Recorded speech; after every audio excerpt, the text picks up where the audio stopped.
over that one. Okay. Can somebody mute? Can the person who's on the phone with the 80 mute? Simon Weiser. Hold on. Thanks, Simon. Okay, I'll come in a minute.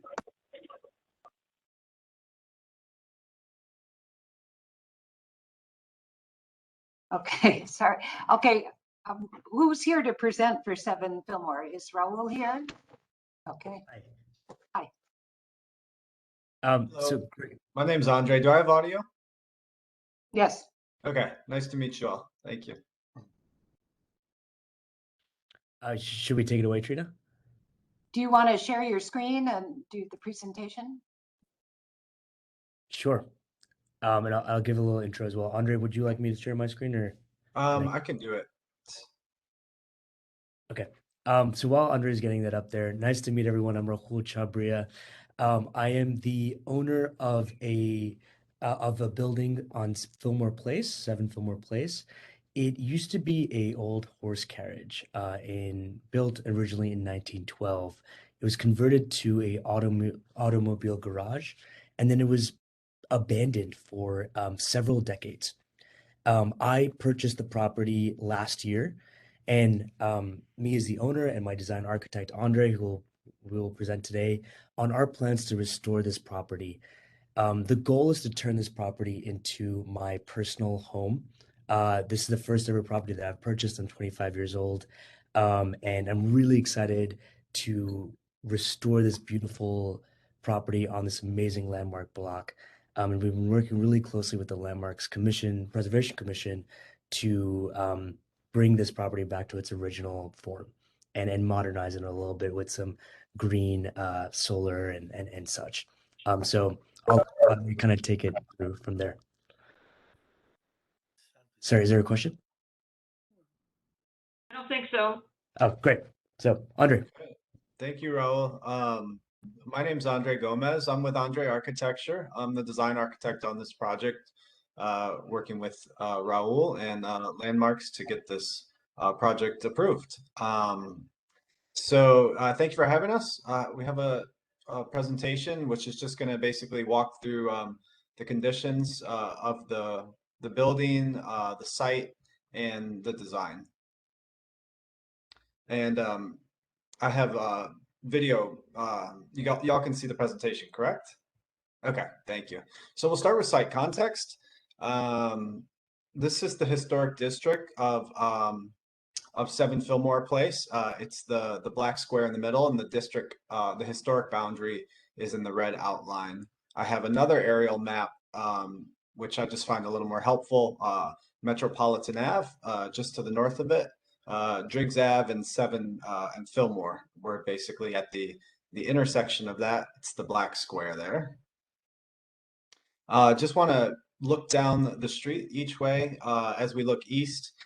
This is where really the historic character is on full display.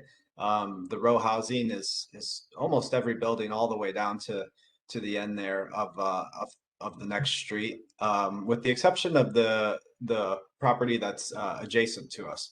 It's that one story that you see in the foreground there with the chain link fence there. That one a little bit less so, but the rest is looking, the block is looking very nice. Looking on the opposite side of the street, we have a vacant lot across the street, and the corner building, again, there's a 1-story building sandwiched in between us and the corner building. That's that little red storefront you see there. And then the corner building, a little bit more standard than the other side of the street. I do want to just bring up Drigs Avenue, a new development on Drigs, just because it has such a presence from when it's viewed from our site on 7 Fillmore. It's a 7-story project, mixed-use development project, and that's currently topped out. And so you'll see that bulk in shown in some of our images, and it's just to kind of give the bigger picture of what that mass looks like behind 7 Fillmore Place. Current conditions, we're lucky enough that we have a historic photo of the building. And so this has been kind of our North Star throughout this process, just referencing this for what we're trying to achieve. Really, the brickwork is, the most important part of this project. And you can see it on display here with the strong horizontal lines, the stone lintels, the carriage door opening with the exposed header above it, and the bumper guards at the base. And also interesting, there's also a bulk on top of the building too that you can see kind of protruding out, and we are recreating that too in our proposed design. Here's the building as it stands today. We have our work cut out for us. Graffiti will be removed, of course, and the brick restored. That's the main focus of the architecture. The main effort in design is to get that back to its former beauty. So I'm going to walk through the elevations, and this is now proposed design. So I'm looking at the front elevation. This is on Fillmore Place. As I've been saying, obviously restore all the damaged brick, remove the graffiti, restore the stone lintels, all in their original material, original color. We do need new windows, and so we're proposing painted metal windows, using dark color for all the windows, which would be like a charcoal or a black. We have a glass door at the living room, at the main opening where the carriage door was, and that's just to bring light into the living room, also to open that up so the owner can have an indoor-outdoor space there. We are preserving the cast iron bumpers, and then there is some work up at the bulkhead too. So you're seeing the bulkhead up top there, and but that's actually stepped back 15 feet from the front face. There's some solar panels up there, which is you'll see a little bit more of. That's built into the canopy there on the bulkhead, and that's also housing our mechanical and solar equipment too. So luckily we won't have any of that on display because it'll be built into that bulkhead. I can talk about more of that as we move on. We do have some work at the street that we're proposing. That would be a metal picket fence, matching the height of our neighbors. They're at about 4 feet. Black metal, it'll match the windows. We'll have 2 gates that swing in where the bifold doors are. That's the main garage door there. I'm moving now to the side elevation of the building. You see the adjacent 1-story building coming up a floor. Above that, we have an existing stucco, and we're going to keep that as is, which is pretty consistent with what we have on the neighborhood: stucco sides, brick fronts. And so I have a reference image for that stucco color. It's like kind of like a beigey gray. And with our bulkhead on top of that, we want to match that color. So it just kind of blends together, and we're talking about doing that in a metal. You can see the profile of the solar panels up there. That's going to offset our energy use by about 70%, 7 panels up there. And you see a little more clearly here the glass guardrail that we have wrapping the roof up there. And I'll talk more about that glass guardrail in a second. And this is because that's an occupied space up there. On the back side, this is the rear elevation of the building. You can't see it really from any public way. And so we have stucco there. There's a 3-story building next to it, which covers up about 1/3 of the rear facade. Adjacent 1-story building, and we're talking about a concrete masonry back facade there, which is because we're on a 0 lot line condition, and it's pretty typical to do those rear facades in something like that. We're on to the other side of the elevation. This is the west elevation. It's almost identical to the east side. Again, we have a one-story building covering up that first floor there, stucco, and then metal panel to match the stucco, the existing stucco up top there on the bulkhead. I do have the canopy dimension. That's about a 5-foot overhang, and it's detailed in a very thin way to try to minimize that visual impact. Going to talk briefly about construction details, just important for understanding the design. These are sections, typical detail sections through the window and the door. I think the most important thing here is we're proposing to set the window and the door back 1 brick module, so that as you look at the openings, you'll see the brick actually return in, which I think is just a really nice way to celebrate that brick. We're insulating from the inside, so we have no no ill effects to the outside finishing. The installation will all go in the interior. Really key detail up here, that's the glass parapet, I'm sorry, the glass guardrail.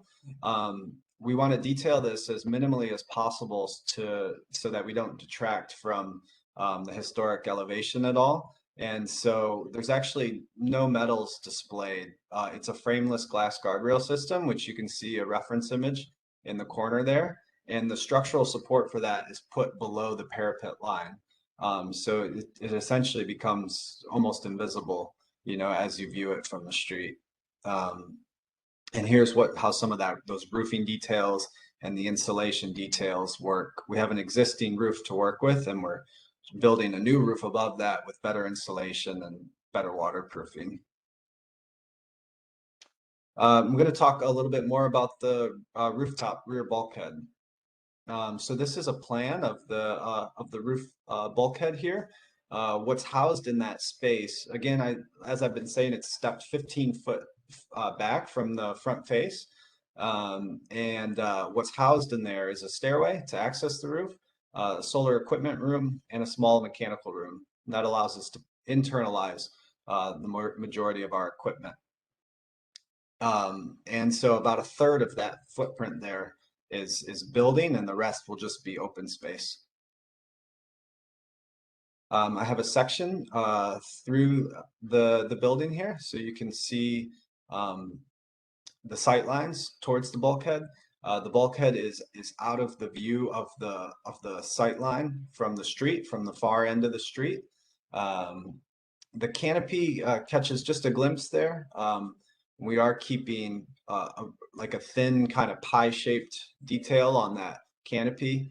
We have to tilt our solar panels so that they get the correct amount of exposure to work properly. But that basically comes to a knife edge, so that we keep it very thin, very minimal in terms of the visual impact. The underside of that will just be a black metal panel, and that will match the window finish. So I have some images just to kind of tie it all together. Here's the view from the south side here. You see, hopefully you barely see the frameless glass guardrail going around the terrace. You can, if you look closely, you can see the gray there. Of course, it's a computer rendering, so it's hard to convey the beauty of the brickwork and, all the detailing that will go into it, but all the brickwork will be original. The new windows will go in there. Those will, kind of create a little bit of a contrast to the brickwork, since those will be new elements. I think that's a good strategy for that. And the fence at the ground floor too, you can see. Here's a view towards the building as you step towards Drigs. You see the existing stucco side, and you see the bulkhead towards the rear. Those colors match where the mass is, and then where the sides aren't, it just kind of gets dark. Typically dark, goes away a little bit more. White reflects, cause more attention. So we're just taking the rest of the bulkhead in a dark material wherever it's not the sides to kind of keep that quiet. Another view from Fillmore as you're walking towards the east side here. Again, you can see the bulkhead, you can see the canopy up there, of course, the beautiful facade face on the front. Do want to show 661 Drigs Avenue just because that bulk is such is so visible from Fillmore Place. So that's a 7-story building there, which is what's topped out in construction. We have the footprint pretty close. We have the height pretty close based on what's been approved, what's been built. And so really this is kind of will tower up above Fillmore Place in terms of the mass. And it's just relevant for how our bulkhead is perceived. Now stepping further back down Fillmore, the bulkhead starts to, we have just a 1-story building next to us. And so as you step further back, the 3-story townhomes will start to conceal the view of the bulkhead as it's stepped back. I'm going to close on this one. It's just a reference back to that original 1940s tax map image. Of course, the face, very important, and the bulkhead design, which kind of closely illustrates what was historically there, and that's the approach for the project.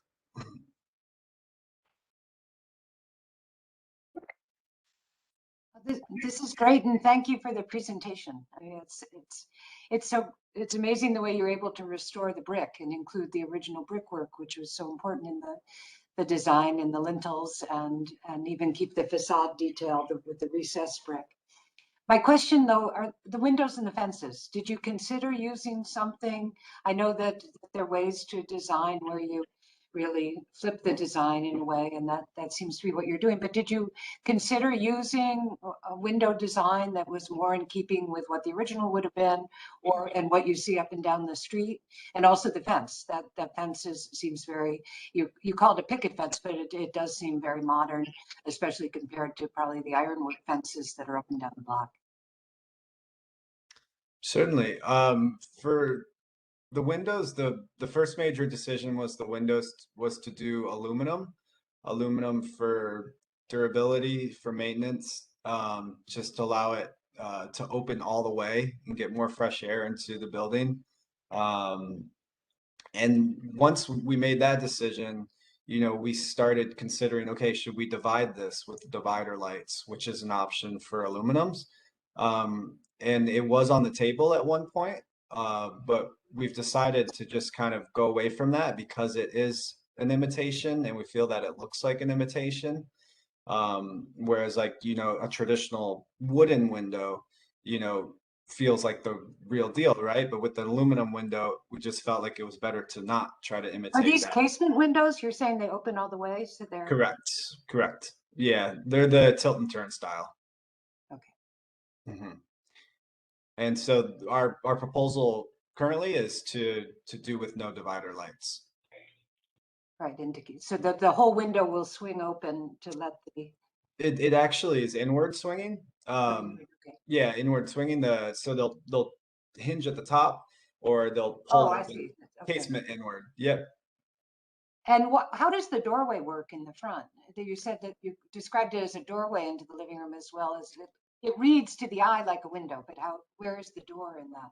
Yeah, I'm glad to hear that because we purposely did like tall vertical proportions on that so that also we want good transparency there just to help enliven the street elevation a little bit, but that's actually a bifold door, and it's tricky because we have a plumbing backflow there. We also obviously can't come into the property line with big doors like that. And so it's a bifold pivot that basically comes together like an accordion. But we thought the vertical lines on it and the proportions of it felt kind of echoed the, a language of carriage doors. And then also the glass will be a benefit just to have, that visual connection to the street. And the glass, it reads dark, so it's a tinted glass on all the windows? Yeah, that's correct. Yeah, all the ground floor windows will be tinted except the tallest one. And maybe it's helpful if I go back to the elevations, right? Just that main elevation as you ask questions. Sure. Give me a second.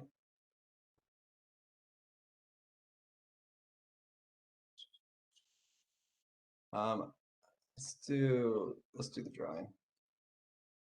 Okay. Yeah, so there's the bifold we spoke about, which is like an accordion style. That'll be glass with a metal frame, and the vertical lines. And then there's the typical tilt and turn inward facing or inward opening, and then the glass swing door. So this will be tinted privacy glass, tinted privacy glass, tinted privacy glass. It'll be like translucent. And then a question about the bulkhead. So all it is mechanical equipment, and then the skylight.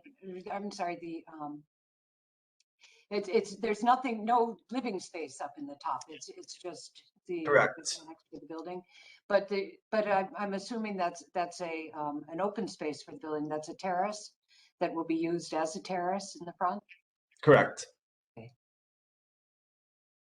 Well, I think it's. I went back and read the historic designation for the building, and it's great. All the key details you definitely hit on. It's just, I think the committee needs to consider the windows and the fence as well, and whether we want to comment on that. Do other committee members want to chime in? I can't see hands, and so maybe, okay. Oh, I see Katie's hand. Okay. Katie? I feel like the windows are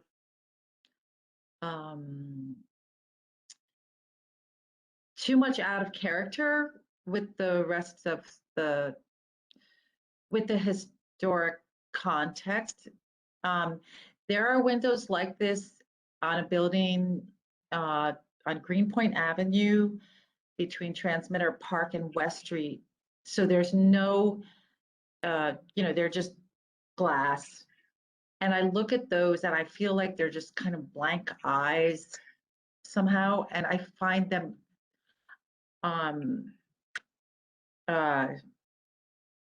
unattractive. I believe that they should echo more what is on that block. Whether it's 2 panes or 4 panes. The bulkhead seems oversized to me, especially in comparison to the original building. I like the brick and the proportions, that you follow the same proportion as before. I feel like the original building has more of a top crown to it, visible top crown, and it just, I don't know if crown is the word for it, but the vertical at the top. And I see you have a little detail, but I can't tell if it's just the photo that makes it look like it's not there too much. I just feel like it could be more prominent, as is in the original building. And I feel like the fence is also very, just very linear and out of character. That doesn't mean that everything has to be, back to the 18th century or whatever, 19th century. That's my comments. I also just want to wonder about those windows in terms of children, but I don't know if 2 floors needs to have childproofing. Thank you. Okay, again, I can't see hands, so if someone wants to. I have a comment. Okay. I'm not sure what it is, Katie, what is your objection to the windows? What are you thinking they should do? The windows are flat planes of glass. They have no divider line in the middle at all. And I've found when I've seen those, first of all, if it is in a historic district and we're trying to echo a historic district, it certainly does not echo at all the original paned windows in any way. Personally, I find those unpaned windows, whether it's 2 or 4, really out of context when I have seen them. That's my opinion. That's my feeling. It's my gut feeling. That's how I feel. Can you show us a picture again of the original, one of the older original pictures, and so we can see the windows?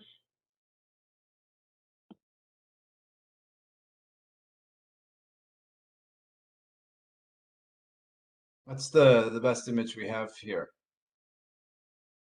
Can't really tell what they look like though. Are they? Do you have one where you can see the panes? Well, we don't. This is the only historic photo we have. Do you have the photo of the present state? Yes. Yeah, so they were double paned. But But these are non-historic windows, just to. But they probably are the shape of what were there. I mean, we can't say for sure, but we know, I think we can know for sure they weren't the single pane. We know for sure it wasn't a single pane of glass. Correct. Some comments. Sure, Steve. Yeah, so I feel similarly to Katie. I mean, overall, I love the proposed, restoration of the brickwork on the facade, and above the windows. But I'm troubled by 2 things. Yeah, the window treatment and the especially on the ground floor, the main, I think it all just seems too modern to me in context of the houses on the block and original of what we can tell. And I have a similar issue with the terrace on the roof. Seems just, from the angles across the street, you can see, a significant amount of the structures up there. So both with the, I guess, called the canopy, that's set back, and the glass guardrail. I struggle with those a little bit, that it just, detracts too much from the, historic, fabric of this building and the street. And I'm going back and forth about the bulkhead, because I feel like if there wasn't a bulkhead, then we would have a straight, impact from 661 Drigs. So in a way, it does work to screen that. But I just wonder if there's, a transition that, again, is more grounded in the historic fabric of the original building and what's on the street. So, but I also want to emphasize, I appreciate the detailed renditions. So it helps us, better decipher what's going on. We don't always get those, so we appreciate when we do get them. I have a question about the canopy. Is that is the function of that for the use as a roof deck, just to provide some shade? It's a 3-part function. 1, to support the solar panels. 2, it blocks direct sunlight into that atrium, into that light atrium, which is better for energy.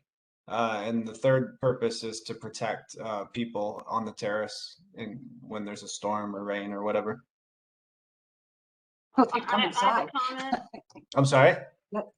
Yes, Del. I have a comment. I would be inclined not to play hardball here with the bulkhead and the canopy. I think they're installing solar panels. They're doing at least some of what they're doing has to do with energy and saving energy. So I'm not sure. I wouldn't try to make any big changes to that. I think when people are still trying to modernize in a way where they're trying to be more energy efficient and they're trying to bring in, things like solar panels, I would be inclined to say we have to have a certain amount of flexibility. My feeling. I tend to agree. And Sorry, Tony, I got to say, I acknowledge that. I just feel, I don't know if they're necessarily playing hardball here, but I'm just saying if there's maybe some adjustments to may be made to soften, you know, kind of what's on the roof there, and then the windows and the doors, so. Yeah, I mean, maybe the bulkhead, it looks like it's white. Maybe it doesn't need to be white. You know, maybe it could be brick also with the nice, I don't know, some nice details. Oh, except for the Um, sides are stucco. They're not, you don't have brick there. That's, Right. Well, maybe the sides don't need to be stucco. The original building, uh, the, the, the piece that goes up in the original building is of the same material as the building itself. Kind of, it's smaller, it blends in a little bit. I understand about the green energy. What is the bulkhead? What is in the bulkhead? I missed that. There's a, solar equipment room. There's a mechanical unit for heating, cooling, and then there's a stairway. And Andre, if you don't mind going to the last slide of the deck, just to touch on what Katie and the folks are saying. The tax map image shows that the side of the building in the 1940s, and this is the oldest historical photo that we have, shows that it's some sort of stucco or some sort of kind of paler finish on the side that's not exposed brick. And so what we're doing is we're just matching the side of the bulkhead to the existing stucco that's on the building, and we're matching the color just with a energy efficient metal siding. And we tried to match the sizing of the bulkhead in the tax map image to the sizing of the bulkhead that is in our proposed plans as well. okay, Maria, I saw your hand up, and Sante, I heard you chime in. So Maria, do you want to go first? Or Katie, do you have a comment about that comment first? Yeah, it does seem a bit larger. It is larger and proportionally larger than the original, I would say. And you said metal, it's metal siding. I'm just saying, you know, to soften it a little bit, why not make it a different color? Why not make it a color that's not that kind of whitish tower? Yeah. We just to put it out there, we originally had it dark, more so to kind of complement the windows. But the strategy kind of switched with Landmark to more so match the stucco. But either, I mean, color's flexible. I guess is what I'm saying. It just depends on what your strategy is and what your interpretation is of the strategy, you know. That's it. Was I there a guess curb Katie's cut, other or question will has there to do with be the a curb scale of cut? it. It clearly looks larger than the original bulkhead. And is that, I mean, you were looking at photos, but do you need that much height in order to accommodate what your use?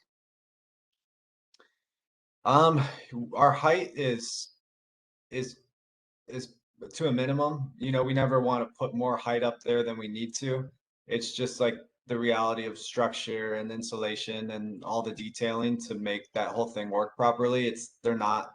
Our buildings aren't as thin as they used to be, you know. It's hard. Something's a little bit misleading about the match here. I don't know if it's really as much as taller as it used to be, because if I'm looking at the image on the right there, I mean, that means that top would have only been like 6 feet or so, which I don't even know if that Right. is possible. So I'm not sure if it's an illusion a little bit, but I believe our bulkhead is only 8 feet above the parapet.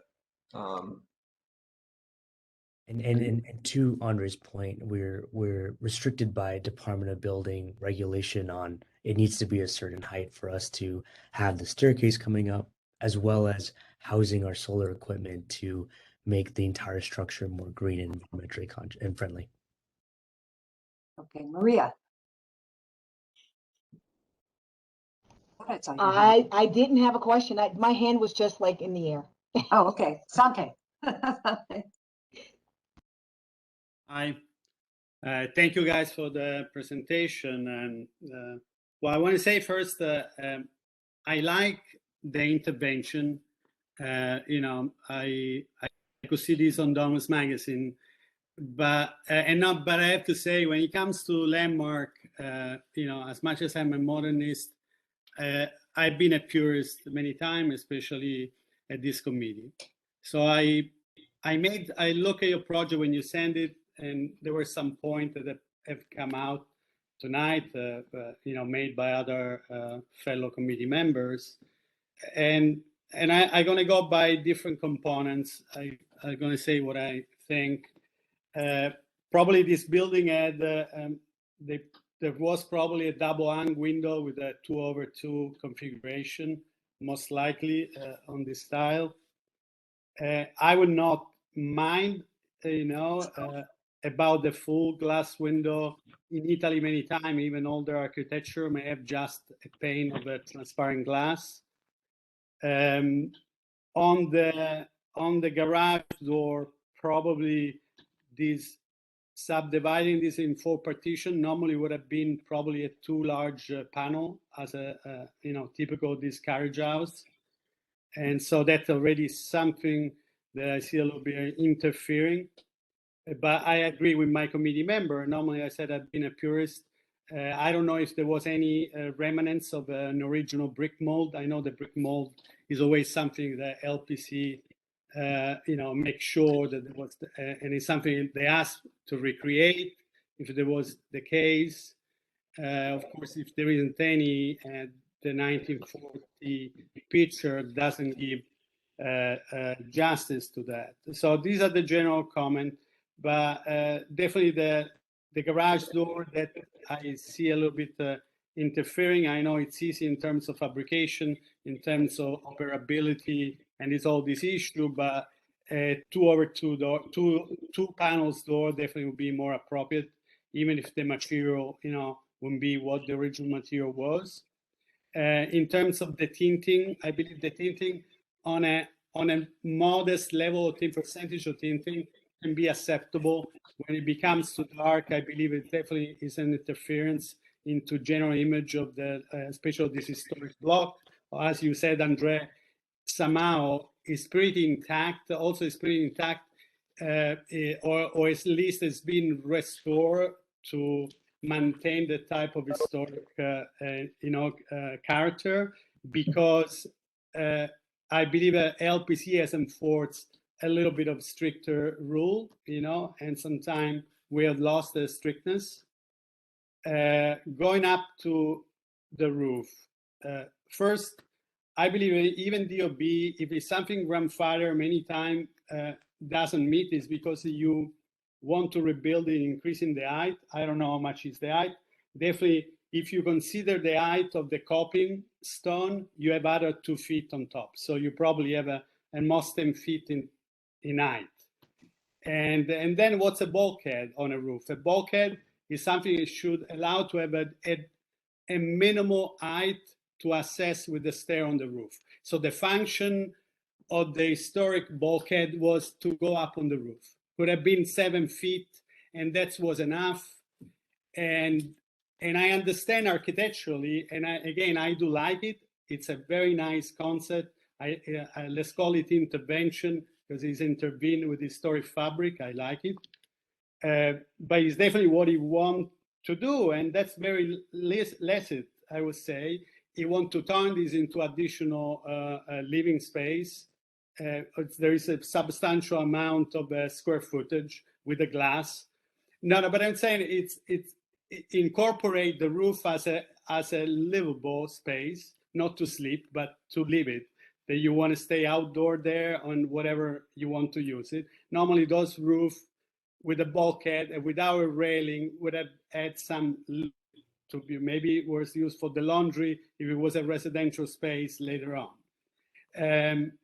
So that's something I feel a little bit, unfortunately, even if I like it, but historically will create a precedent which could be very bad for the block and also for other locations, including the fact that there is a glass, the glass railing there. it's a precedent. You know, this may be transparent as long the lights doesn't reflect in there, but some other designer, some other architect may have a different taste and still will claim the precedent of putting. I have an historic building myself. At a certain point I talked about, but definitely was a no way in Greenpoint. And there is a cornice, a typical situation like this one. So that wouldn't be possible. Going back to the bulkhead and also to answer to some of my committee members, the reason why the solar panel are put it permanently on a fixed canopy, I could have accepted maybe a retractable canopy, you know, if that's would have been something occasionally used. Could have had probably a little bit more historic character if it was. I would see that and approve it on the roof.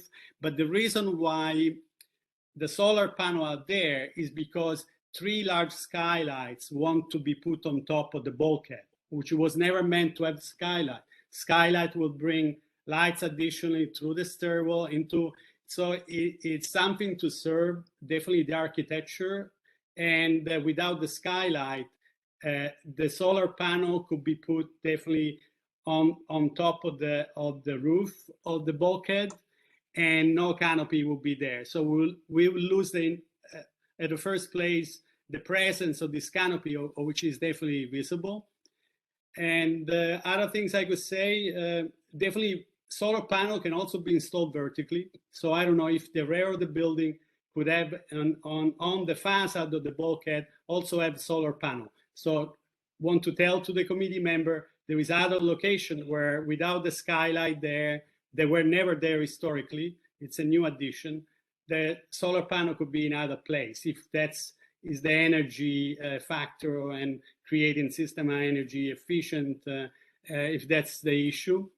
Then another point to make is that I know we're talking about this large presence of the bulkhead or the building there is on Drigs, but the building is an historic building, and the volumetry, the volume of the building was always there historically, you know. So I understand that, but I'm just as an input to my fellow board member is, not to consider that the reason why the bulkhead in this shape should be here. I believe my concern is that the precedent, as it is definitely an invitation to invite others to want to use the roof to this extent with a series of it's an added amenity, and it's very less that I will think myself as a designer to want to do this in this building, to be honest with you.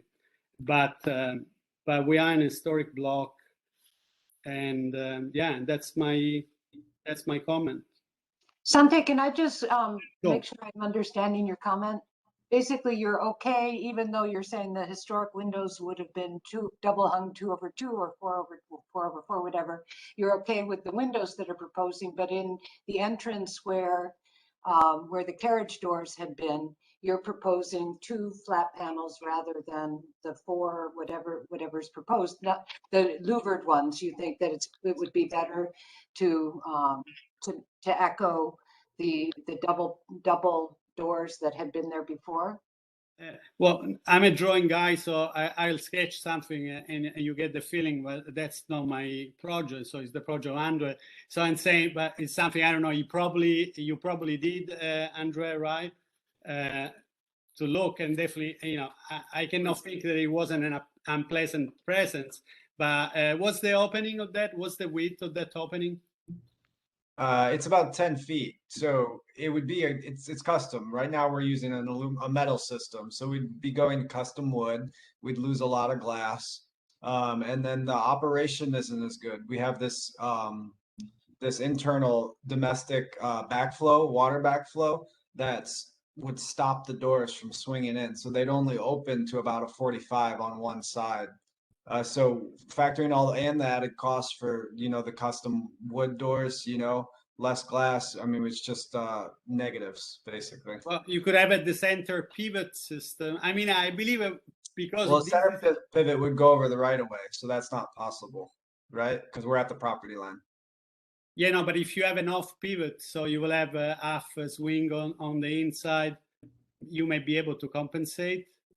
It would But- be at a 5-panel door again, I believe. I mean, it's But I don't want to enter into that really because it's not a project. But I'm saying visually that's what it would have been, and those carriage house normally have that 2-panel door, and 5 feet is possible. It requires definitely some compromise. But Okay, then Sante, I just want to understand the other comments. the about windows. Sorry, your question about the windows. Well, you said that you're okay with the flat panel windows, you said. Look at if we have to compromise, I said the bulkhead, this glass railing, the canopy. I already made the comment. Those window, if it's just a pane of glass and maybe neutral enough. And again, I'm very rigorous with that. I believe there's so many other things that were disturbing me visually than not the fact it's a plain, if it's a minimal frame and it's literally what you read is glass and it's transparent. It doesn't take away a lot from what the important architecture is of this, line of this brick and this terracotta color. And there are some, I'm European originally, so the swinging door, the more energy efficient than many other. I don't know. Are these European window, Andrew? which one? The one that we're proposing? Yeah. Yeah, that's European, definitely. Thermal break, metal in swinging. And so it's an E-swing, and so I don't know how thick is the frame and the molding of that, but I believe I could live with that. If there is no trace of brick mold, if there is no trade, and honestly, even if the cladding aluminum is fine as long as you have wood on the inside, and if the window were painted black originally, and I had to put myself wood window, and they cost a lot of money from Marvin, and they need to be redone already after 10 years. So I understand there is an issue of durability, but I will be okay even with an historic double hang with aluminum cladding and wood inside. I believe they will work. But I understand the aesthetic of a large glass panel. I believe again. And Andre, can you comment on, and then Michael after, can you comment on Sante's comment about there being a skylight that hadn't been there historically, which is, I guess, driving the placement of the skylights, which then creates the need for the larger bulkhead and the canopy? So just to reiterate, the canopy's 3-part function, right? Block direct light into the windows there, protection and solar panels. That's where we're mounting them. If you made the argument that you could move them on the high roof, the issue is that we have skylights there. We have 3 big skylights up at the high roof, and that's bringing the light down into the light atrium. And so if those solar panels moved up to the high roof, the canopy would go away, right? That does 2 other things that aren't preferred. But the problem is we don't have light anymore either then, because then the skylights are gone. So that's correct. And I would just like to point out, if we do, let's say, have to move the solar panels to the high roof and eliminate the skylights, the solar panels will still have to be angled up and will still be visible by the street level. So if we include solar, whether it's on the canopy or we eliminate the skylights and put it on top, it will still be visible from the street. And we're unable to put it on the back part of the bulkhead because we are at the lot line on all sides. So well, just to clarify, that's north facing, so they wouldn't do anything, So vertical panels, even if you get on a west face, you're still losing about half the production, So north face would be pointless. Michael. Hi. So I heard some concern from the committee about tinting and I guess like a lack of mullions on the window, just single pane. Would mullions be considered? Would that be acceptable? And would frosting instead of tinting be an appropriate compromise? We do want to frost. We don't want to tint. So that's correct. The approach is to frost there, not to tint. And then on the other point, mullions, it's something that we are open to. Owner design team, it would be it's a divider. It's an internal divider light. So basically, it's the way it works is it's sandwiched in between the glass. And so it just doesn't have that same look that real wood does. That's kind of our hesitation to do it right now. Okay. And was there a curb cut? Will there be a curb cut? I don't know. I think There's an existing curb cut in front of the garage door, yes. it's like a You lose the curb cut though, don't you, when you no longer have a garage entrance, Yeah. functional garage, right? Yeah, we're going to be placing a fence there anyway. So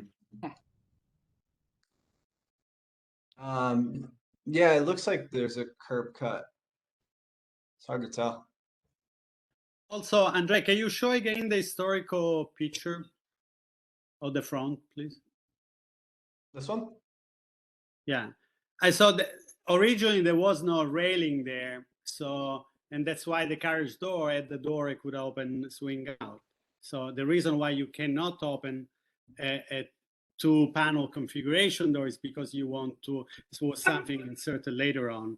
So the railing should be there technically at the first place at all, you know, so something to clarify also for the committee, you know, it's... I was wondering that also, are there Katie, I can't hear you. hello? You're breaking up. Ha! I don't know what's happening. Oh, now we can hear you. Try again.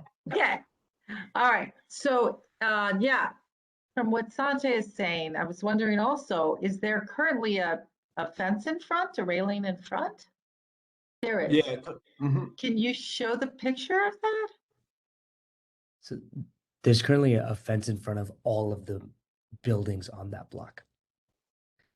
It's a non-historic one, Katie, just to be literally precise. It's a non-historic railing. Yeah, I mean, there's not a railing in front of it now. But I mean, yeah. But there apparently are railings in front of all of the other buildings. Right. Yeah, as you see in that image, it's in front of all the other historical buildings on the block.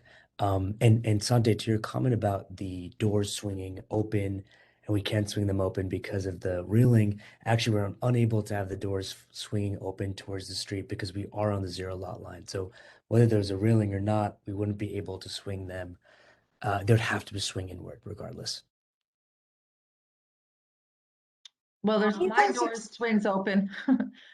I just want to mention that we have another application tonight, which I think is going to take a lot of time. So Okay, so that's can I ask just, one just so you all know.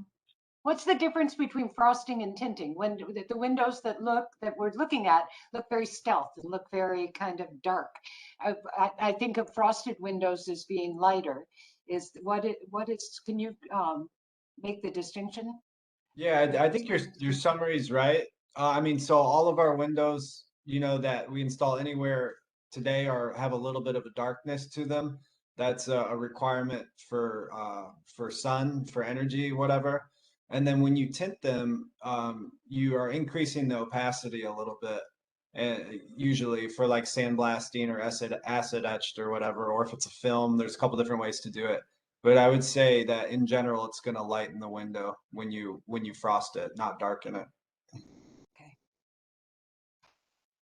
Okay, I guess we've got to wrap this up. And so we talked about a bunch of things. Well, a main concern has been the windows. There have been people that, Sante especially, who was comfortable with the single pane. Are we as a committee comfortable with that? And the other question that in terms of the bulkhead that both Steve and Sante brought up, what is the glass, the fence, what you see from the street.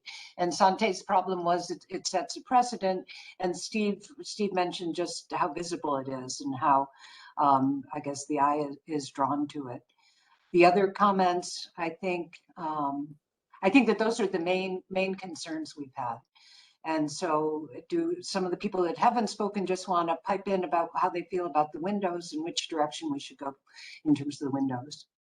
Trina, one more thing to say also, there is an increase in height of the bulkhead, which exceeding far what is really needed to be a bulkhead. It means that you can get out on the roof practically for whatever reason. And, right, but I think Del pointed out, and maybe committee members, I know I feel this way, that what the building is offering in terms of the reason for that bulkhead being that size, albeit that it's the skylights as well, I think that some of us can live with that. I agree with that. I think we can't, you know, we're constantly talking about wanting to have developers use solar panelings and you know, to use green in their design. And I think that we have to accept the idea that when that, in insisting on that, then we may have to be somewhat flexible. I personally have no problem with the bulkhead. But I'm confused because those solar panels are on top of an atrium. And the atrium is an extra added space. So the solar panels could be flat on the roof. So they're adding an atrium essentially, and then putting the well, solar they're adding light or an atrium down below. And but what they're adding is the open space, the increased open space, which surrounded by the glass wall. And they could put the solar panels on the roof itself, but then as the architect pointed out, then they'd be more visible. Those would be visible from the street. And here you don't see the solar panels from the street. Why would they be visible? Why would they be visible from the street if they were flat on the roof? I don't agree with that, Guy. Technically, I don't agree, Trina. I believe the assumption that we have to be tolerant, I mean, it's not acceptable. The canopy is extremely visible, and it's an unprecedented element, and so I cannot agree with that, and that's why they are here tonight.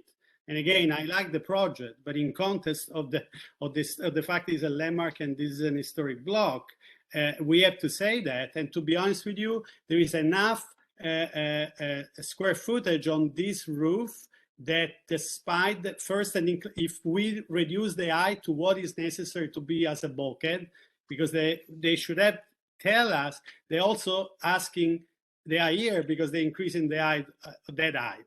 Now, I disagree that necessary. Now there is new solar panel with a more sophisticated cell that they will perform equally well, but also there is enough square footage on that bulkhead that will allow them to have a sufficient amount of, and even if it will be a slight inclination, will be far less visible. It won't have the same visibility because it will be set back other 5 feet, 0.3 inches back on the roof. So okay, it is not true.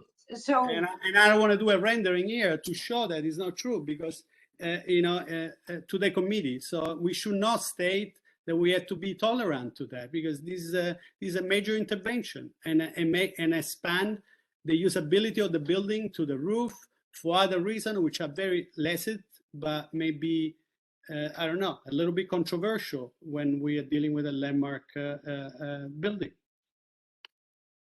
I feel the same way that it's the windows also, that's a precedent. I mean, are we gonna put all the way down Kent Street windows that have no, you know, whatever those are called, horizontal, you know, panes. I mean, does the addition, I'm showing my ignorance here, but does the addition of a mullion, which is something that Michael had suggested, does that turn it into a double pane window, or can you add a mullion to is a mullion more of a decorative item and you can stick to a single pane of glass? We can add it we can add it to the window and it'll still be a single pane. But that was kind of the point of Right, that because it's fake and it looks fake to anybody who's looking at it, you know? And so, Yeah, it's a conundrum. yeah, you know, So mullions, I guess, aren't the answer. It's whether the committee wants to ask for double pane windows. And do we want to, as Sante suggested, make any comment about the doorway? It was explained to us why the doorway looks the way it is. And then do we also want to make a comment about the bulkhead height and the glass fence? I don't know what the word is. I don't know. The thing is, I mean, if we hold it, if there was an alternative, I mean, how much smaller would the bulkhead be in a different scenario with the solar panels somewhere else? I mean, you'd still have a bulkhead Yeah. somewhat smaller, but you would still have a bulkhead that would be visible, right? But Steve, I believe generally there is also several elements here. First, that the entire frontage is covered in glass, you know, and then the skylights on top. And originally there was a door, probably there wasn't all this glass there. I believe it's it's an intervention that whatever envision to do that, but there is a way around to that. The bulkhead will be there, but won't be this visible. And without the solar panel extending, protruding out on top of the roof, there will definitely be without the skylight, because historically they were never meant to be skylight. There was just meant to be a bulkhead. Just whatever the dictionary tells us that a roof bulkhead is, you know, and so all these I have to questions. say, I don't see anything wrong with allowing that to have a skylight, and I really think we should. There are a lot of. I think I'm with Del. I think the height of the bulkhead really doesn't bother me. Sometimes I get the feeling that we just feel like we have to pick apart everything, and I just listen. We have another very difficult application. I think we have to get a sense of what people want and vote. Obviously, not everybody's voting the same. Can I say something? This is Bozina. Actually, I understand that you guys have more experience and Santa, your knowledge and Steve and Trina, but whatever was proposed today, we can discuss the windows, which they may present the concerns. But the project actually looks that they approach this with the care. And I agree. I'm fully supporting their project. We can make some comments about the windows, but looking at this picture right now, it's awful. It's disgusting, and I think it's time that we move, move to a next subject and next item that we have on our agenda. But they did a good job. Actually, they were concerned about the green energy, which is good. There is some requirements from the building department that you cannot change, and you have to follow through. So that's my opinion. Rosina, I agree with you, and I think we should make. I agree also. I propose we make a motion to accept the project with the suggestion that Landmarks consider asking the applicant for windows more in keeping with the historic block. I second it. Comments to the windows. And not even, and just as a suggestion. Yeah, but also, could I also suggest soften the structures on the roof structure, you know, the railing, the guardrail, and the canopy. Yeah. Yeah, I agree with that too. Okay. And in color even, there's no reason why there needs to be a white tower there. Okay, so our motion which I can make and then someone can second, but feel free to fine tune, is that we ask Landmarks to, that first that we totally appreciate the project and it's all the historic details that are being brought to bear within the facade, but that the committee, that they possibly look into putting more windows more in keeping with the historic building. And secondly, that they consider softening the facade, that is the guardrail and the canopy, and possibly look into the coloring of the stucco and the coloring of the bulkhead. Right, but I also just want to stress that, a lot of what Sante, I think it's really important what he expressed, that be included in the report. Guys, I'm going to leave this committee because I believe the comment they are made here and the point are made are not based on the fact that this is an historic block, and I want to be associated with that. I don't understand that. I said I'm okay even with a window because of the whole intervention, the bulkhead, the glass railing in front along the corners.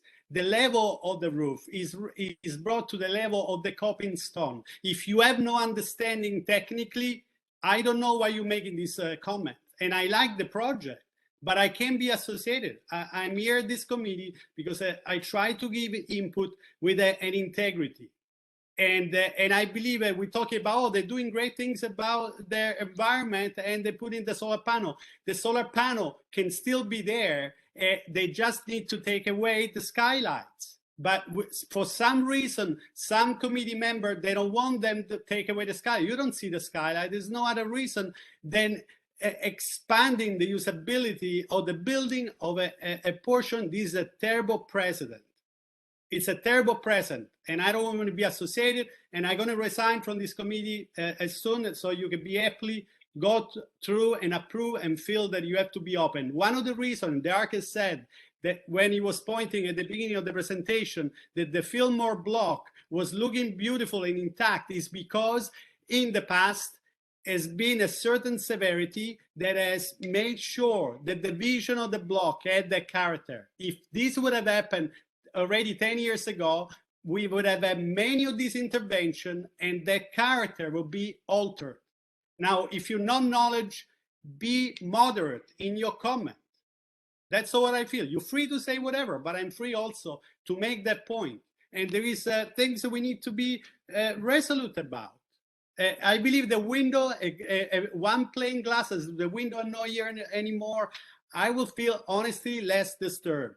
But the bulkhead and all these intervention and the glass parapet, there is a lot of ingredient on a soup, or it should be just a soup, without all the things on top of the roof. Because everybody wants to expand square footage on the roof for whatever use. It's like doing development. And I love not to be in this position, and please, I apologize, but it's a matter of principle and integrity. That's all.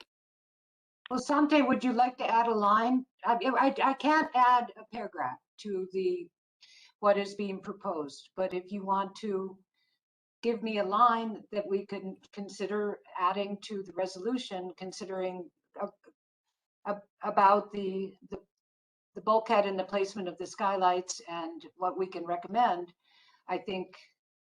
Well, I think it just, I agree with you, Sante. Essentially, this is an addition. This is a rooftop addition, a modern rooftop addition to this historic building. And I agree with totally the idea. If these do it, why can't anyone on the block, they'll apply for a rooftop addition, and then, and it's a tiny little historic district.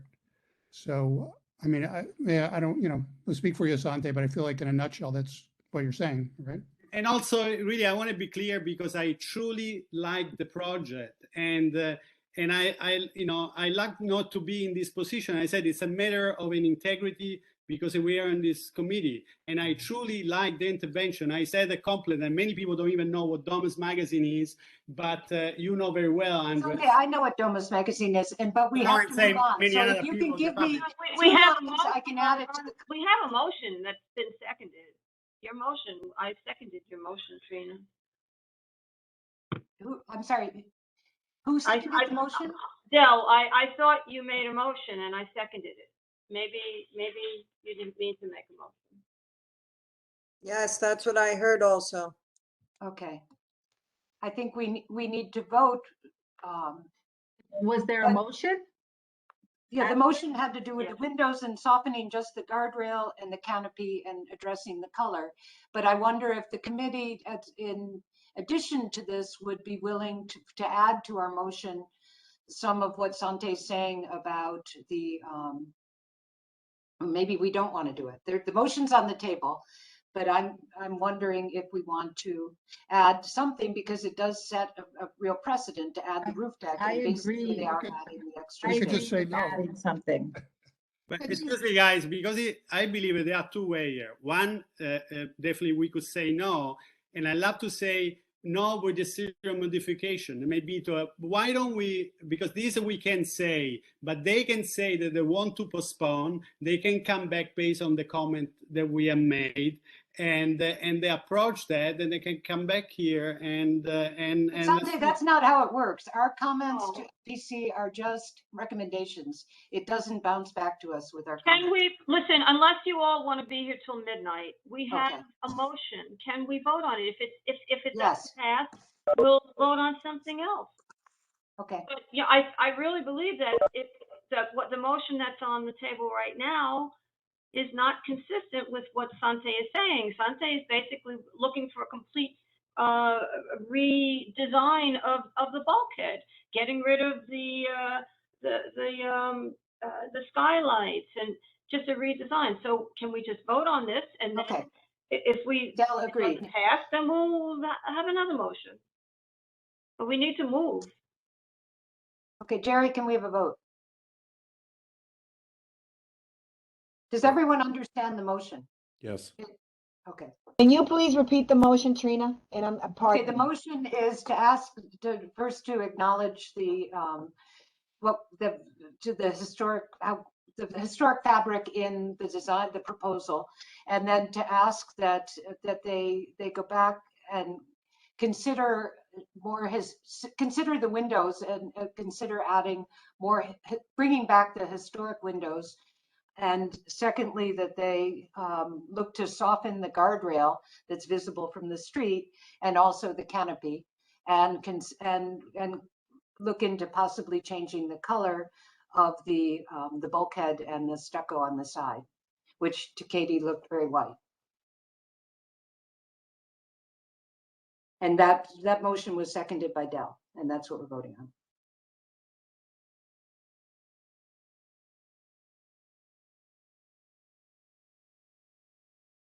Ready? And we would consider voting no in order to have a new motion to Correct. eliminate. Yeah, the if someone wants to rewrite Sure. the motion, you vote no. You Vote can yes. always, vote no, and then you have to start all over again. So yeah. And Delty, Yes. Maria Vieta, Yes. That was a no, Maria? It was a yes. Oh, yes. okay. Trina McKeeva, Yes. Stephen Chesler, No, Aaron Drinkwater, Moisha Indig, Hosanna Kaminsky, yes, Abraham Leibovitz, Sante Michelli, No. no. Rabbi Needleman,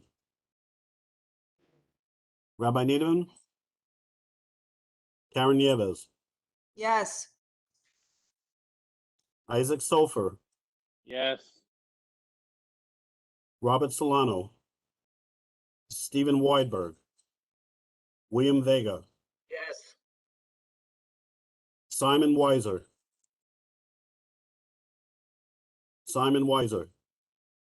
Michael Andrews, yes. Keith Berger, Yes. thank you. Corey Canton, Yes. thank you. Michael Kowachka, Yes. thank you. Katie Naplatarski, No. Allison Stone,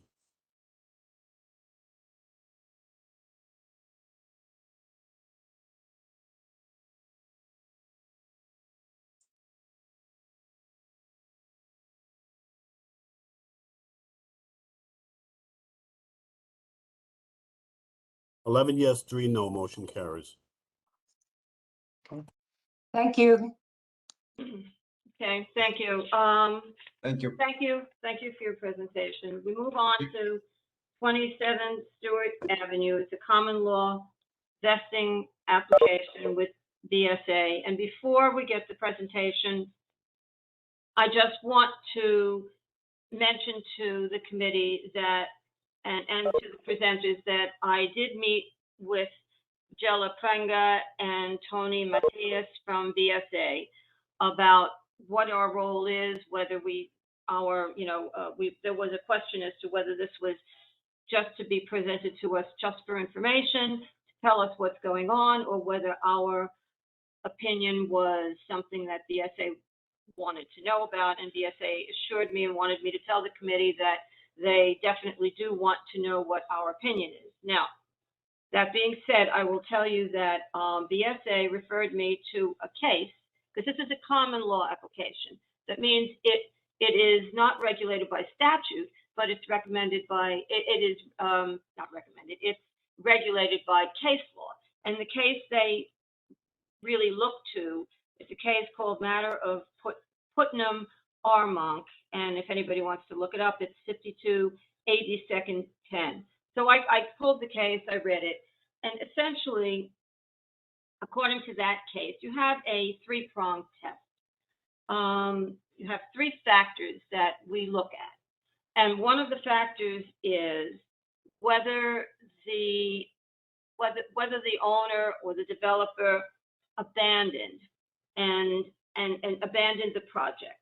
And that would be named either by having an intention to abandon, either by some overt act or by a failure to act. The other, the next factor is the substantial expenditures and severe loss if they don't get the approval to extend their permit. The third factor is public safety, health, and welfare, and whether there are public safety, health, and welfare considerations that would override the benefit of allowing the extension of time to continue.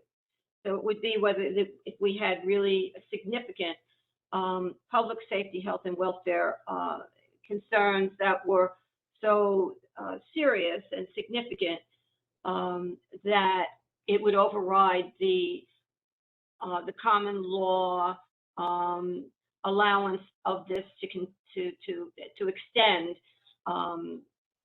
even if they didn't abandon, and even if they hadn't, put out, or if they weren't going to suffer severe loss. So those are the three factors, the three prongs: abandonment, substantial expenditures, and a severe financial loss if they don't get approval, and then severe or serious, let's say, serious public safety, health, and welfare concerns.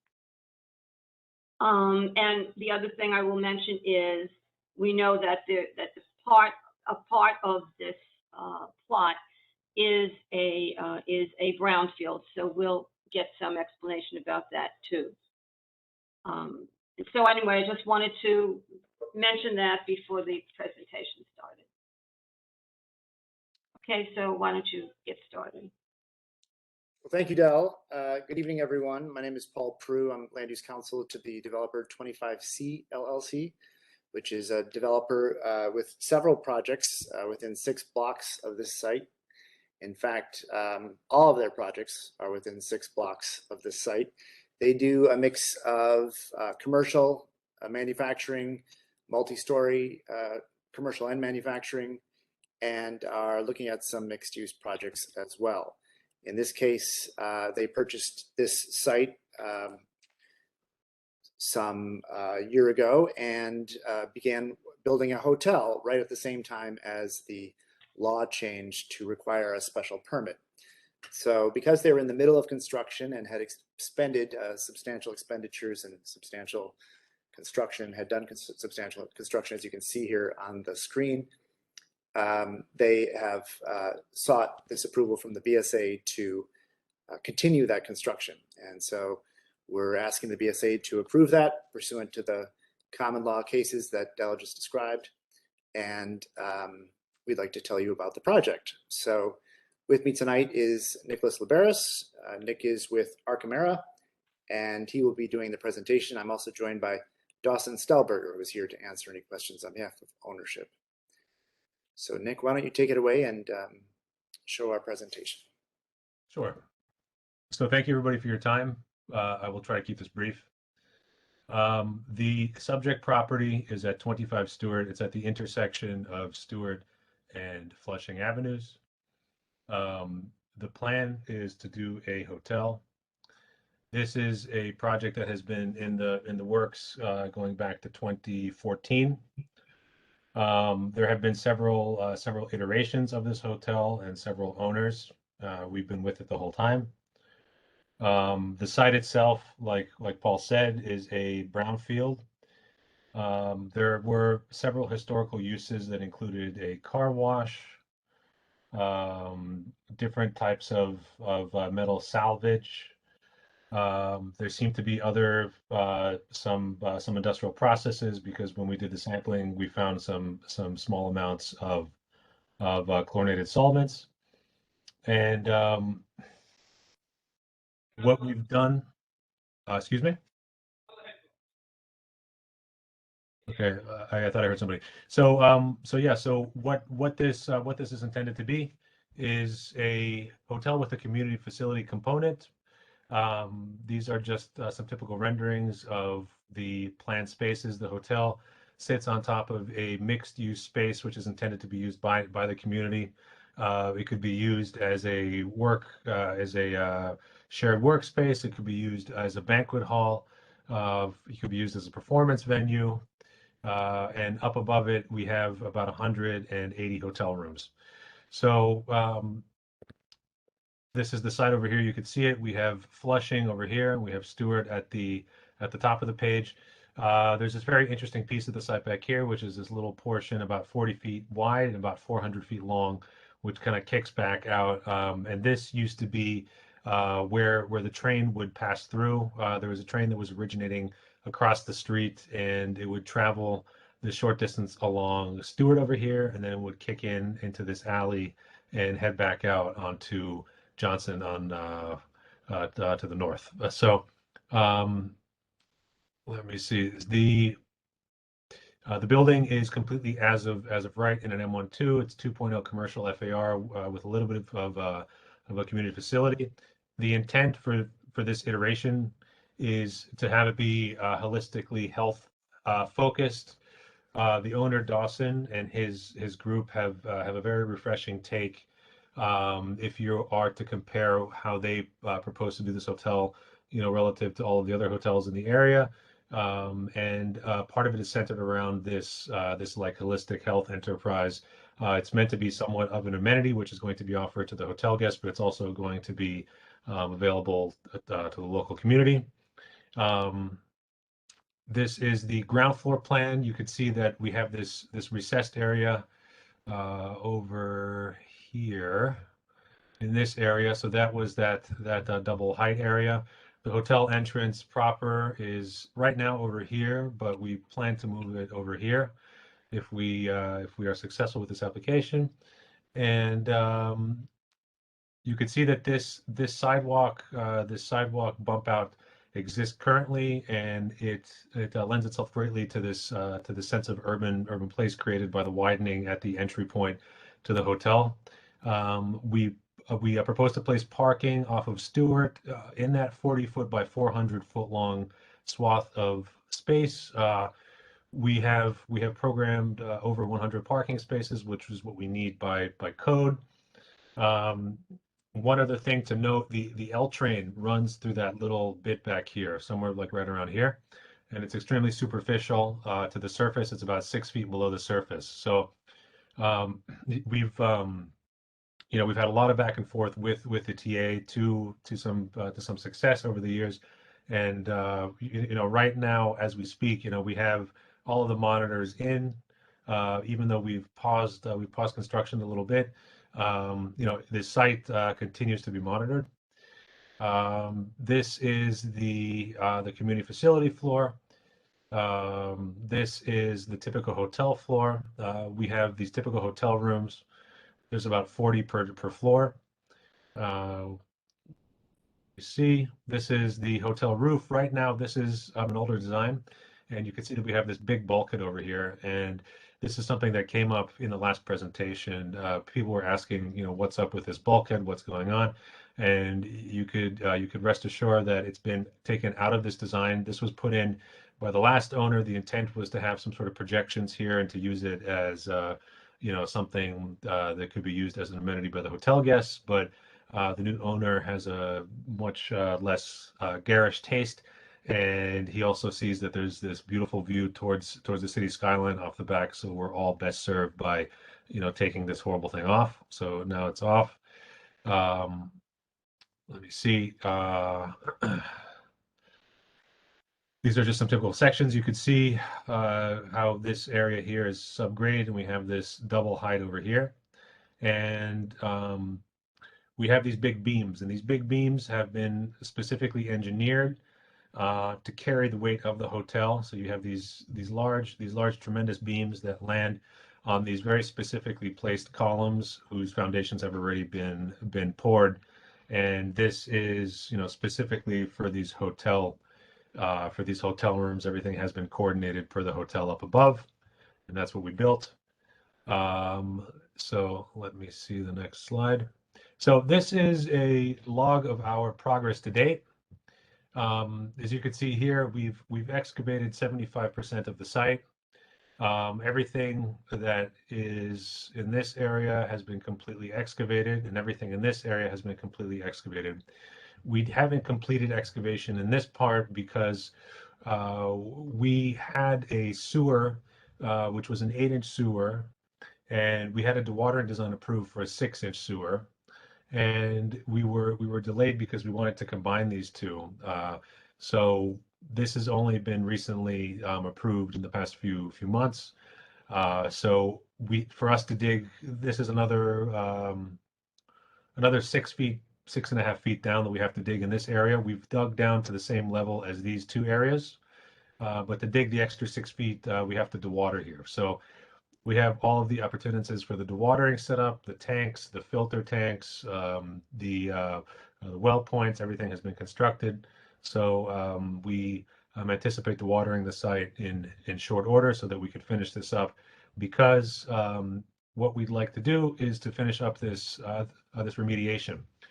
So the remediation is also about 75-76% complete. There were two hot spots to the north that we had to excavate. There was a hot spot at this corner over here that we had to excavate. The main hot spot, which is the site of a petrol leak, which is on file with the EC, was in this area here.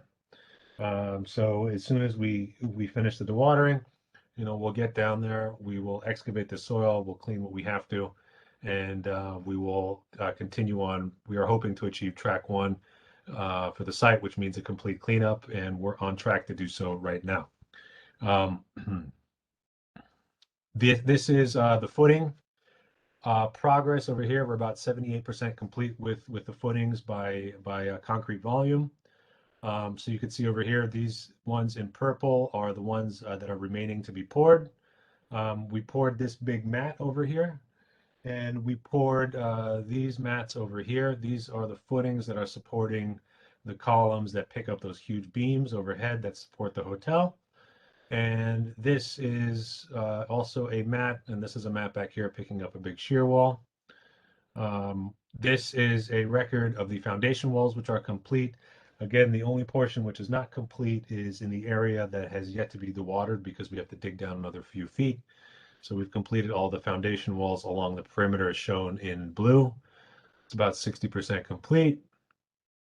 And this is the amount of the superstructure that we have completed. So this superstructure is truncated at the edge of where we would be starting to do those big beams. So we stopped it over there, and the intent was to build this in sections and then to infill in the middle. So this is where we had paused. And we've poured about 540 cubic yards, which is about 55 trucks worth of concrete for this superstructure portion. With regard to the sustainability of this building, we have already purchased in full an entire geothermal system for this project. This is a geothermal system. We have triple glazed windows everywhere. We will have green roof surfaces everywhere. Excuse me, per the update to Local Law 97, which compels us to do so, but also because, again, as you'll be hearing shortly, the new owners are much more forward-thinking than the previous ones, you know, we're very excited. We've shown you several projects to date, I think, where we've been proposing geothermal. You know, as in the past, this is something which is a very easy lift for the right client these days, just because there are incentives, there's tax incentives and such. And to my knowledge, this is going to be the first geothermal heated and cooled hotel in the city. Should we be allowed to complete. And this is just a timeline of the construction activity to date, which doesn't take into account the full timeline going back a few years, because with the previous owners, we had done a lot of site setup. We had done a lot of testing. We had actually set up the subway monitoring at that point, and had just sat there in the subway tunnel for a couple of years during, you know, several redesigns. So as Paul had mentioned, we have photos of the site that corroborate the quantification that's in that other PDF. So you can see here, these are the foundation walls, which host these significant columns over here, which are picking up the big beams overhead, you know, which would be spanning something like this. So what you're looking at essentially is this column-free event hall space, which is accessory to the hotel. These are just some pictures of the superstructure in the back. This is looking from outside of this space. This is in the corner, as I had described before. We had the hotspot over here, and this is looking to the north. This is looking from that port area that I had just pointed out, looking at the completed superstructure. We've buried some of the footings over here. You can see the column poking up over here. This is looking at the site from the edge of the pit. And this is the nice people that signed this affidavit. So yeah, so per Dell's comments, you know, we feel it's a fairly strong case on the three findings that we have to meet. You know, we're very happy to take any feedback from you guys. And thank you for your time.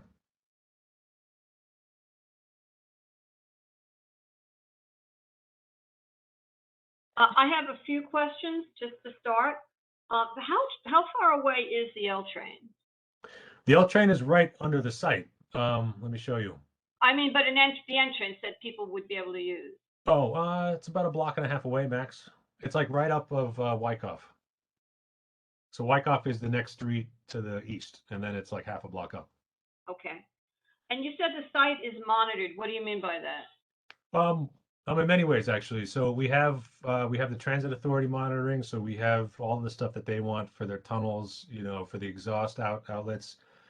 We have monitors on all of the adjacent buildings, you know, just to track what's going on, you know, as you would during normal construction operation. And we have a very robust site safety monitoring program in place that includes virtual surveillance, remote surveillance. We have multiple cameras. You know, we're constantly getting pings on all of our phones when people come up to do graffiti or, you know, jump the fence to steal something. And what is the height of this building, the total height? The final height will be approximately 105 feet high. And it sets back, though. It's not right up against the street. There's a base of about 40 feet, and then it sets back 20 feet, and then it rises to about 100 feet. How many stories? 8.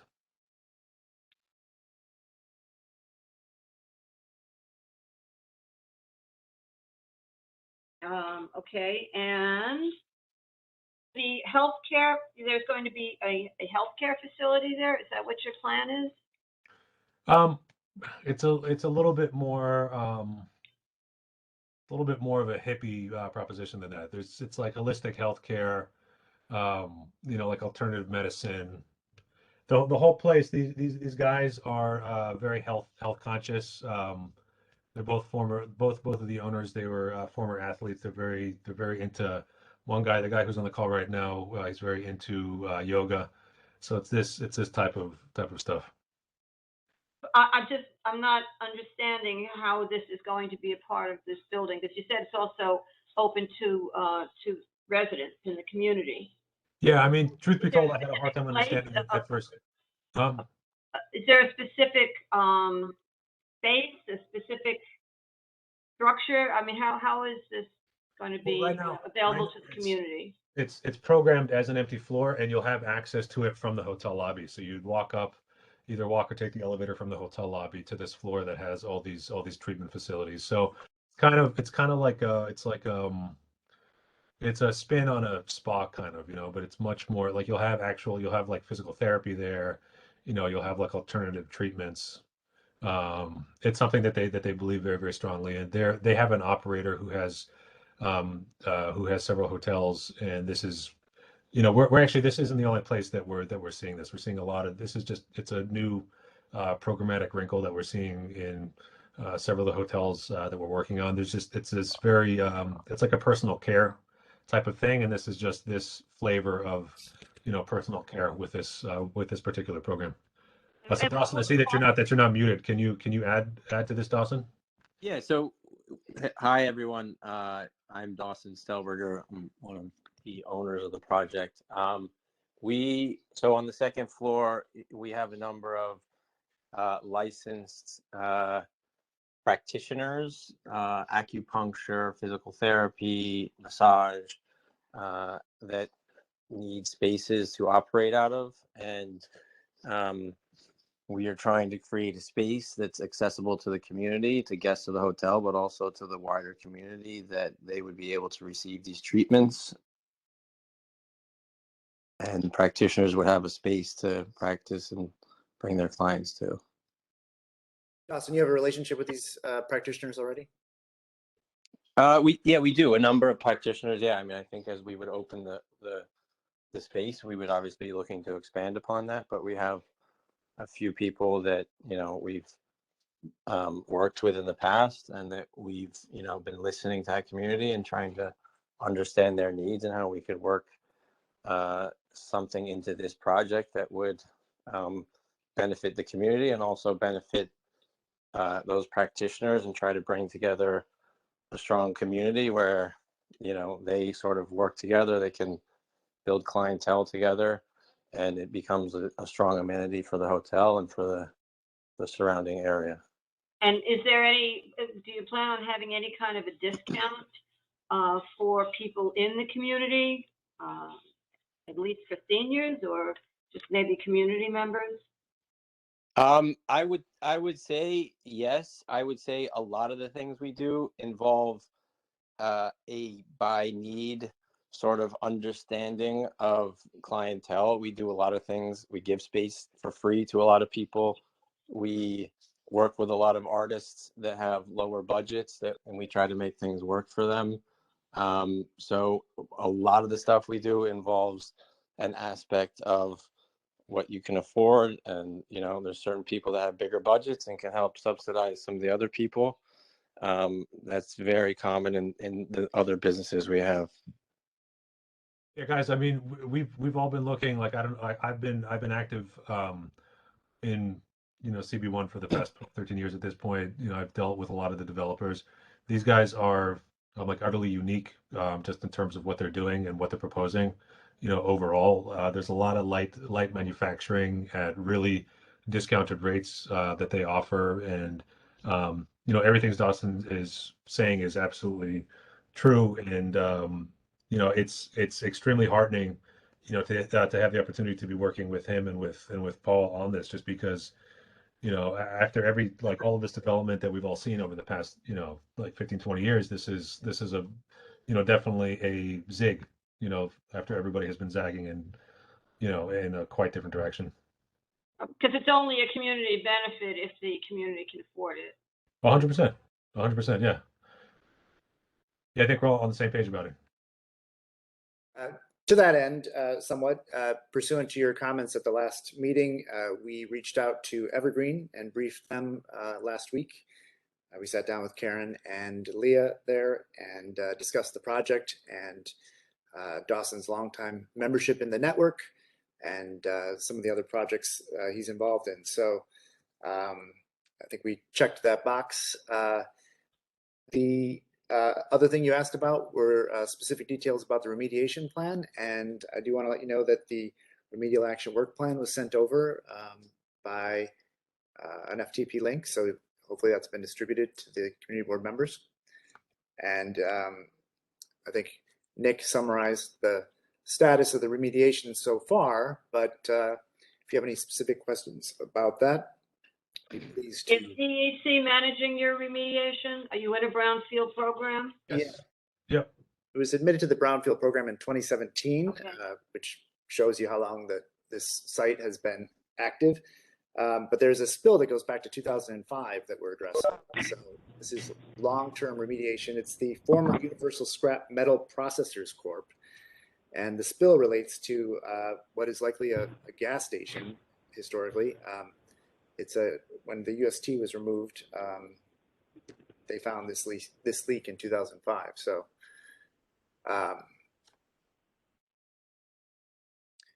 that one. So this is almost done. The remediation is almost finished and it's under the DEC supervision. Yeah, we've gotten endpoint sample testing for everything that we've done. Everything is passed up to track 1 snuff. You know, and God willing, you know, we're going to wrap it up with this last piece very shortly, and we'll have a nice clean site. All right, so why don't I open this up to the other committee members? Steve, do you? Well, I see your Del, hand up. I'm sorry, Del. Yeah. Unfortunately, I have to jump off at 8:30. Okay. Would So why I don't you be get able? started then? Why don't we start with you, Karen? Okay, I apologize, I really do, but I didn't think that Fillmore was gonna be that big of, a deal. Yeah. Yeah, I just, first and foremost, I want to say that, Evergreen does know Dawson and all the development that he has done. We actually honored, Dawson going back a few years ago. Evergreen has, because of both the combination of industrial and being part of the community. So as far as his character, and I just have to say, I trust him as far as, this project is concerned. Second of all, I do want to say, as you know, we do not support, hotels development. It doesn't comport with Evergreen's, mission for manufacturing and industrial in the neighborhood. However, this project was previously permitted for a hotel, and as you can see, it's really like a time clock issue with the special permit process and all of the development and the foundation that he has laid already, and all the remediation work that they have done. I feel, and this is me personally, I feel that it's warranted to support it. But, again, as far as, the special permit process is, started, but as you could see, all the work that they already put into this.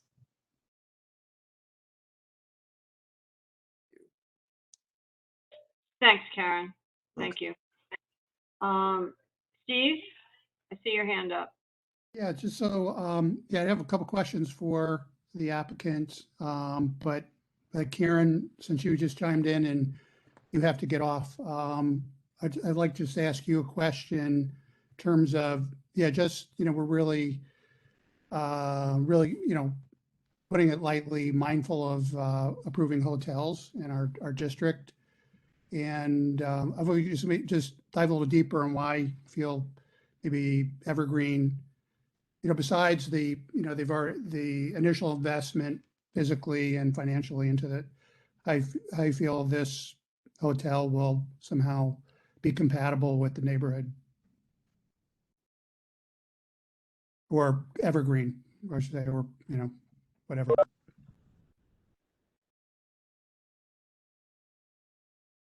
Sorry, Steve, was that a question to me? Yes, Yeah, it it was, sorry. Okay, so how it would be compatible? Or I I guess mean, well, I feel like, yeah, the Evergreen community would be more receptive to having the hotel in this location. Um, I mean, being, I guess, it would, we're going by that it was already previously permitted going back, to become a hotel. So it's kind of, I guess, grandfathered in. No, it doesn't comport with, our mission. However, but if you look back, it was already, approved for a hotel is what we're saying. And they already put in all the infrastructure to make it so. And second of all, yes, the site was horrible, beforehand. And I'm just saying, as far as a character, I know Dawson has been, a community partner in developing both commercial and industrial manufacturing in the community. So as far as that's concerned, I feel that it would be warranted. And that's me personally. I'm not representing, obviously Evergreen. all right, thanks, I appreciate that. Mm. Yeah, so I, one question related to environment. I just want to let the committee know that I found the, the DEC notices and directory related to the remediation of this project. The board in October received a notice that the cleanup was proceeding forward after 4 years, but it was moving forward. So, yeah, related to that, I guess, I am no means a expert in construction, but the fact that you still have to remediate this one section, go very deep, I guess, up to 25 feet, be dewatering involved. And if I understand correctly, you're erecting these columns, these support columns at the same time, and you have the subway that's traveling underneath or right, near, very close in proximity. Should we worry, just in terms of integrity of, just ground shifting affecting the structural harmony of the building? So this is something that we take great care with, and where this starts is with the geotechnical engineer. And for different jobs, we recommend different geotechnical engineers. And in this case, we went with Muser Rutledge. So Muser is the longest tenured firm in the city, going back to the late 1800s. And the guy who's on this project specifically, his name is David Good. And he is, out of everybody that I've ever worked with, he's the most capable. He's the most, he's extremely conservative, but he's also, he's a brilliant guy. So he could help you find, ways to sensibly work through certain things. So I thought, for this job, this is the guy that I want to work with. So he's been holding our hand the whole way through, and this wouldn't have been possible without him. And so to that end, I mean, we have a very robust monitoring protocol that I had referenced before, where we're monitoring all of the adjacent buildings. We have inspectors on site. We actually took on duplicative inspectors. So we have inspectors both from a third party agency, and also one from User's office, and we have these people on site at all times. We were very cognizant of the fact that, with this type of undertaking and with this type of remediation and with the scrutiny that we would be getting, we better cross every T, dot every I. So, we have robust inspection reports.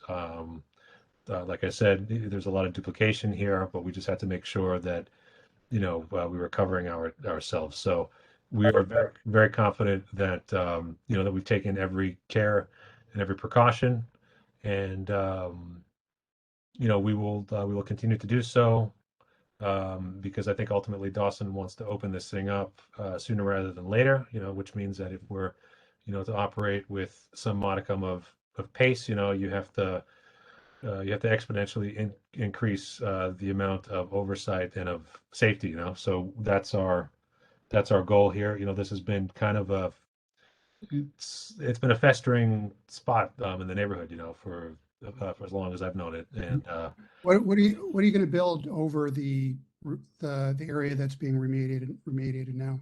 so there's a core here that has four elevators, and then there's a bunch of bathrooms over here, and there's some mechanical rooms, and then there's a processional corridor, which is kind of the back of house entry to the event space, but also in the event of there being weddings or something like this, it's the bride's entrance through this area. And then back here, there's a compactor room, and there's some more mechanical space back here. Okay. All right.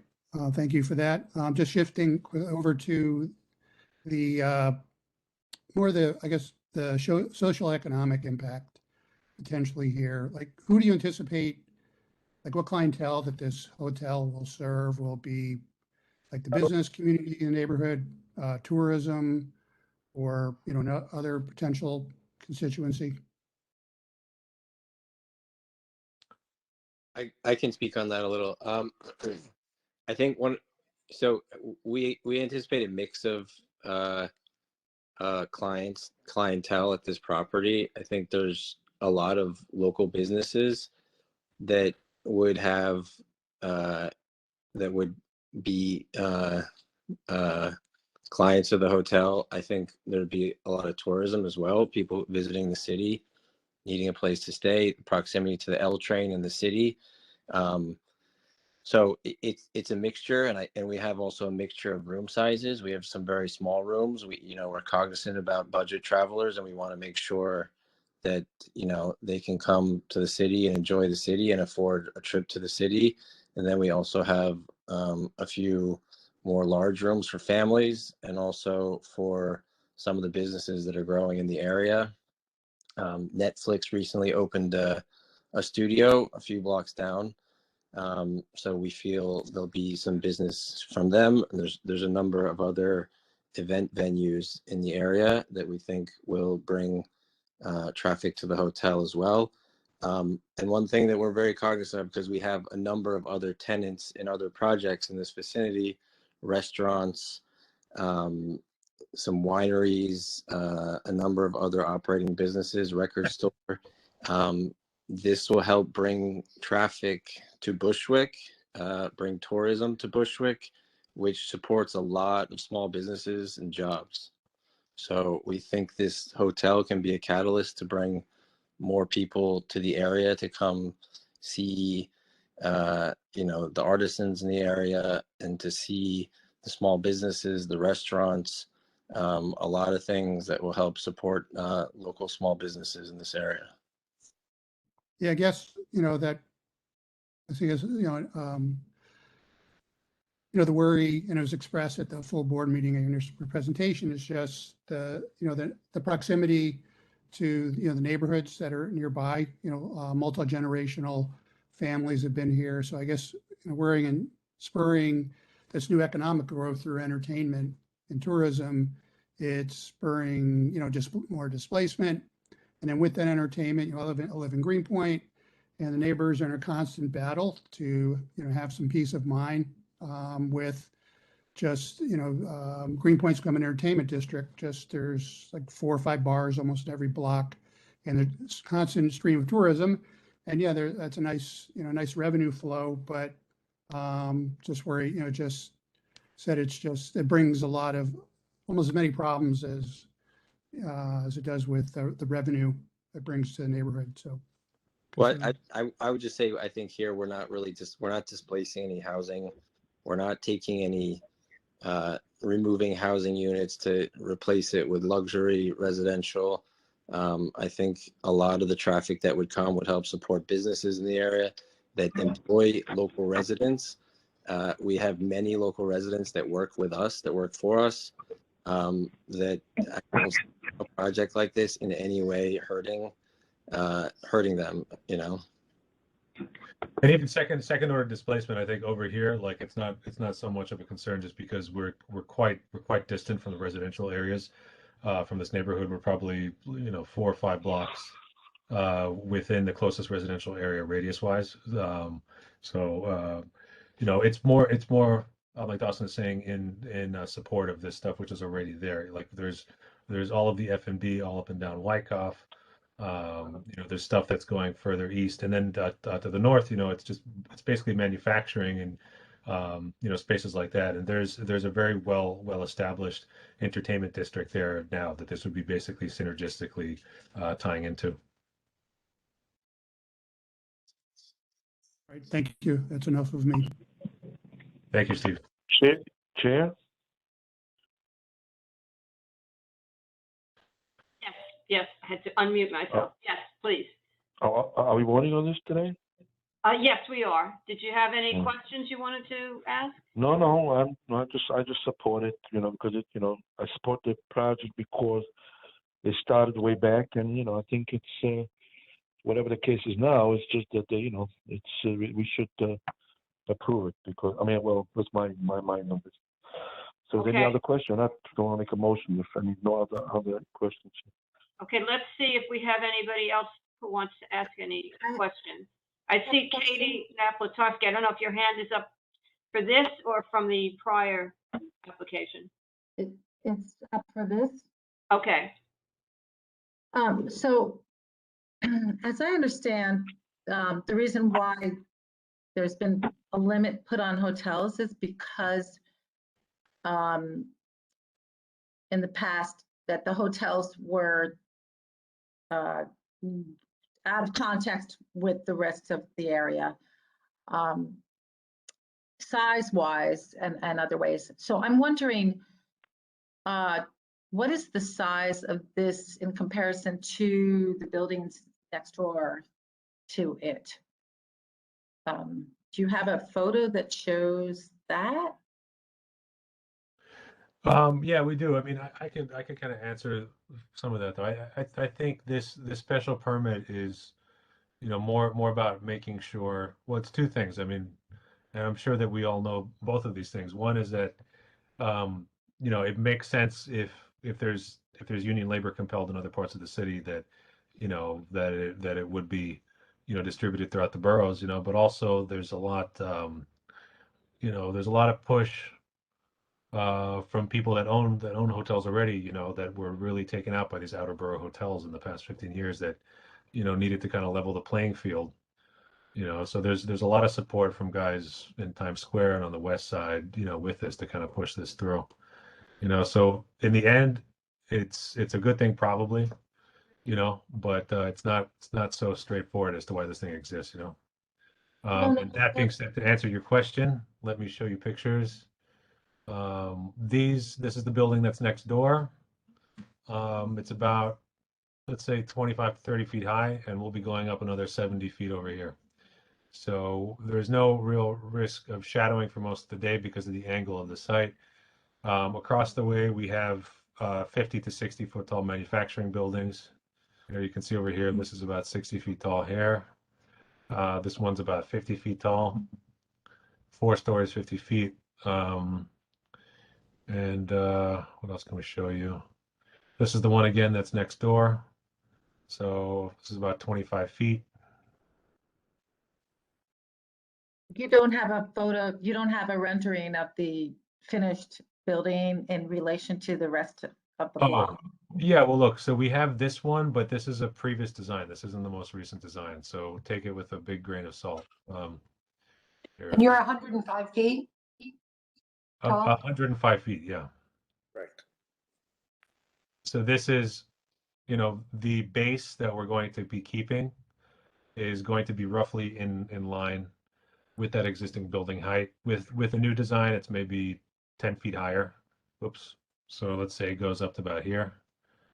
And this obfuscates the mass of the upper bit. I mean, this is the big reason why you have towers on bases is that there has to be some sort of mitigating element from the street so that the pedestrian isn't just oppressed by this height of the big tower. So you have this thing. So with the width of the street, this is something that we always have to show to landmarks, or anytime that we're justifying base heights, vis-a-vis the towers, is you have to show that it's blocking the upper tower. And Flushing seems like it's a wide street. It's not. It's only 70 feet wide. Stewart itself, I think, is about 65 feet. So from any appreciable distance, the height of the taller building will be mitigated by its base.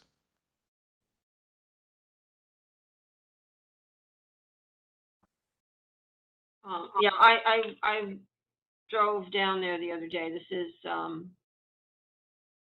really a very industrial area as far as I could tell, at least, the immediate surrounding area. As a matter of fact, that's one of the reasons I asked how far away the L train was, because I was wondering if it was in an area where people could even feasibly get to it as customers, but apparently the L train's about a block and a half away.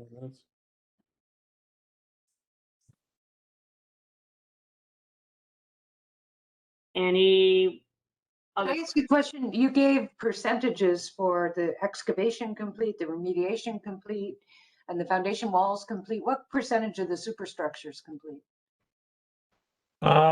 It's an interesting question. So the actual percentage is probably something like 10-20%, somewhere in that range. But all of the stuff that makes it typically a hotel has been set in place. So really, this case is based on the fact that all of the things that, we have all of these columns coordinated, we have all of the mechanicals coordinated. The base of the hotel is fundamentally there.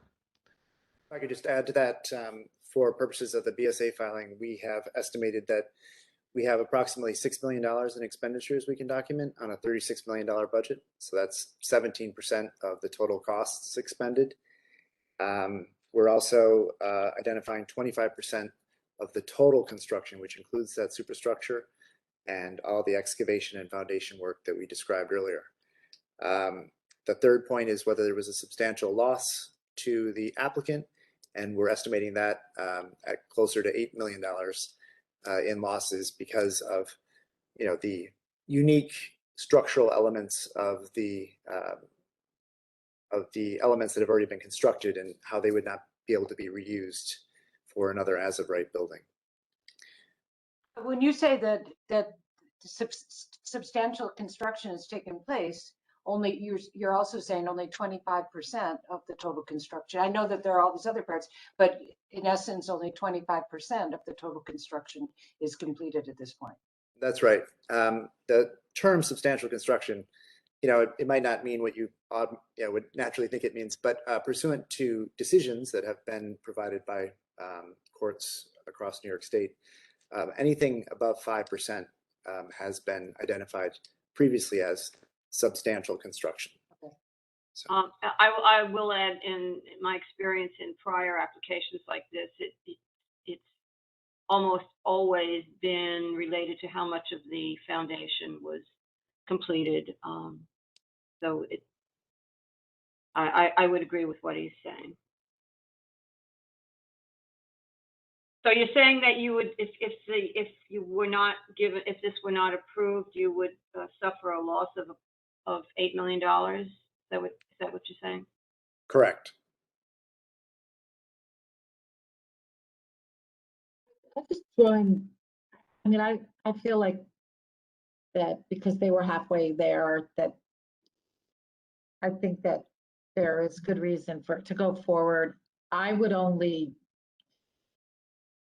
perhaps throw in there that it should be 1 story less, perhaps. But why 1 story? Because, or 2 stories, I don't know. I just,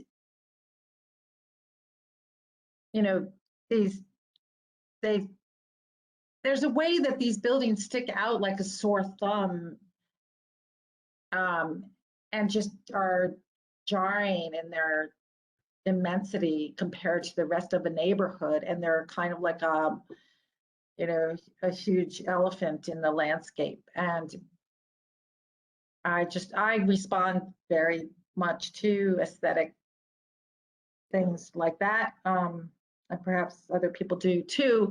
So I'm, you know, suggesting a recommendation that yes, but that it not be the height that it is planned to be. So that that's at least a little bit more in keeping with the surrounding area. As an idea, I'm not sure if that's correct or not.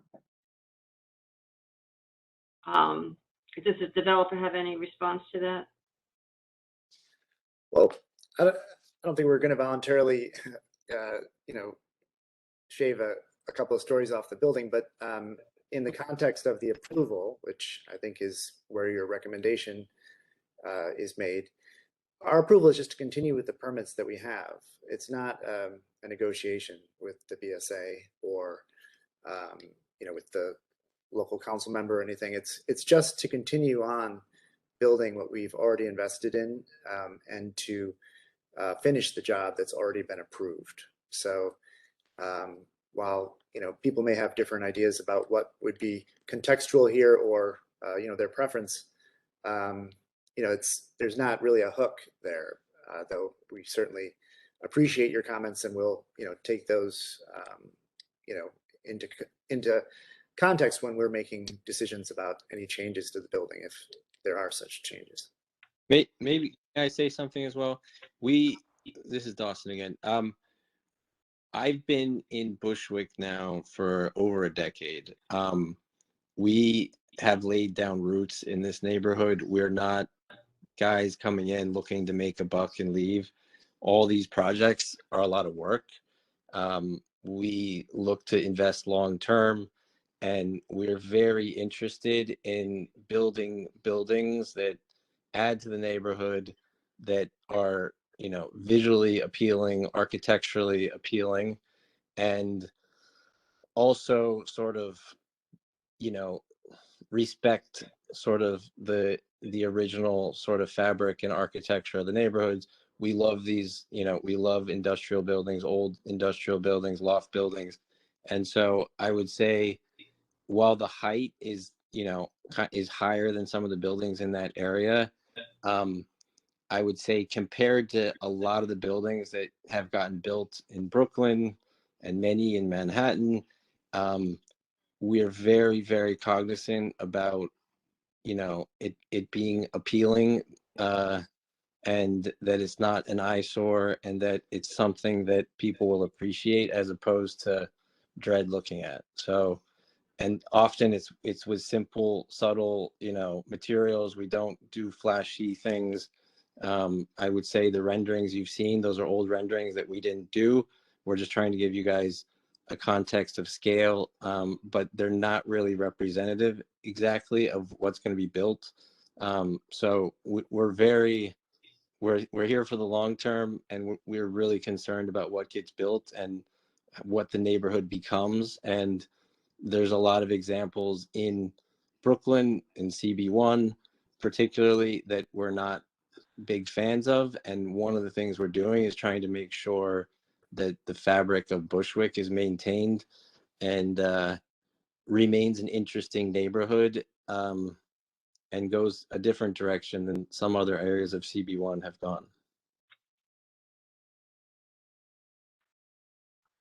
I think that, you know, we do have to look at the scope of what the application is about. Again, remember the three factors that we need to look at, and one is that a substantial amount of work has been done, a substantial amount of money has been expended, and whether there are any really serious material health and or welfare overriding concerns.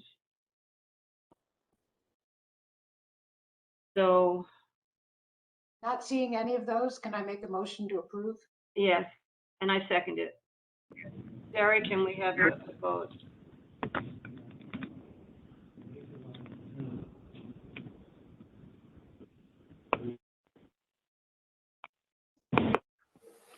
Del T, Yes. Maria Vieira, Yes. Trina McKeever, Yes. Stephen Chesler, Abstain. Erin Drinkwater, Moisha Indig, Rosanna Kaminsky, Yes. Abraham Leibovitz, Sante Michelli. No. I'm sorry? No. Thank you. No. Rabbi Niederman, Yes. Karen Nieves, Isaac Sofer, Yes. Robert Solano, Stephen Weidberg, William Vega, Yes. Simon Weiser, Yes. Michael Andrews, Yes. Keith Berger,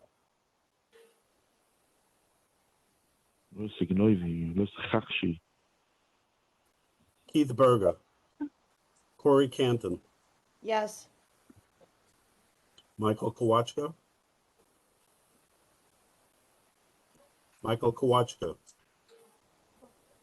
Katie Naplatarski, Yes.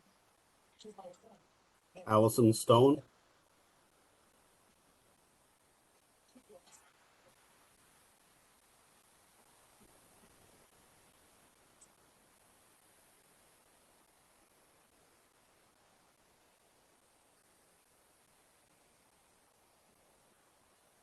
$11 yes, 1 no, 1 abstention. Motion carries. Okay, thank you. Before we leave, I just want to let you know that we did have a follow-up meeting with Lincoln Wrestlers, and with his representatives, and about 30 Franklin Street.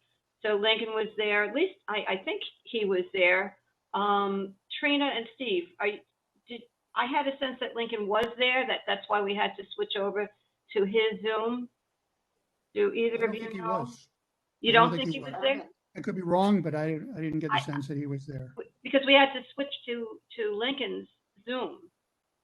So all right, so I couldn't tell, but Mariana was there and Arvin was there. Trina, Steve, and I were there, and Catherine Thompson was there. So I'll just summarize my thoughts of what we covered, and then Trina and Steve, maybe you can fill in here. But we talked about the topics that the council member will be discussing with the developer, including the necessities for community givebacks, including providing financial assistance with the park maintenance or other infrastructure issues created by the development. They were also going to stress the community's opposition to rooftop event spaces and try to get them to make some kind of a commitment for a use that would not be just an open-ended, event space use. They were going to discuss the mandate our desire to mandate affordable industrial and maybe commercial space. And they were going to discuss the possibility of a decrease in height and density, and then the possibility of requiring fossil fuel free energy on even the entire rezoned block. And they also talked about the possibility of maybe investigating the idea of an entire geothermal area. And then they're going to get more information on the sidewalk inset. We weren't sure whether it's an inset that makes any kind of a difference. Those are my notes. Steve, Trina, I don't know if you have anything you want to add to that. Thank you. You covered it. Okay. So I just wanted to, I'll mention that in my report also, just so you know that that Arvin did contact us, Arvin and Mariana, and lived up, Lincoln seems to be living up to his promise to extend his office to meet with the community board and the developers to try to work things out before the various projects are certified. If I may, we've met with him once already, and we're going to be meeting with him again soon. Okay. Okay. Great. Excellent. So, thank you all.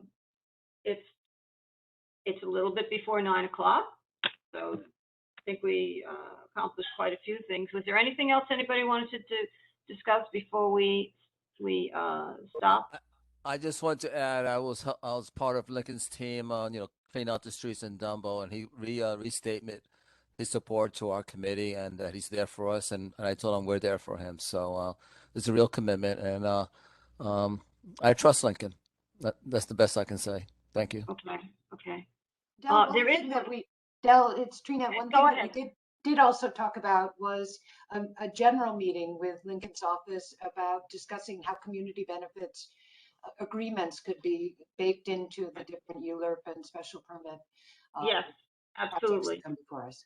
Absolutely. And something else came up in some discussions, and it's just something that we may want to think about for the future, and that is the concept that large parcels of real estate seem to be getting eaten up by big corporations. And I think there's a general concern. I have a concern, but I think in general there's a concern that if this keeps happening, the idea of individual ownership of homes seems to be disappearing, really. So what can be done? I think there are places where they are starting to put limits on the ability for these big corporations to just speculatively buy up all the homes and then make it so that individuals and families starting out, or just individual families, can no longer afford home ownership.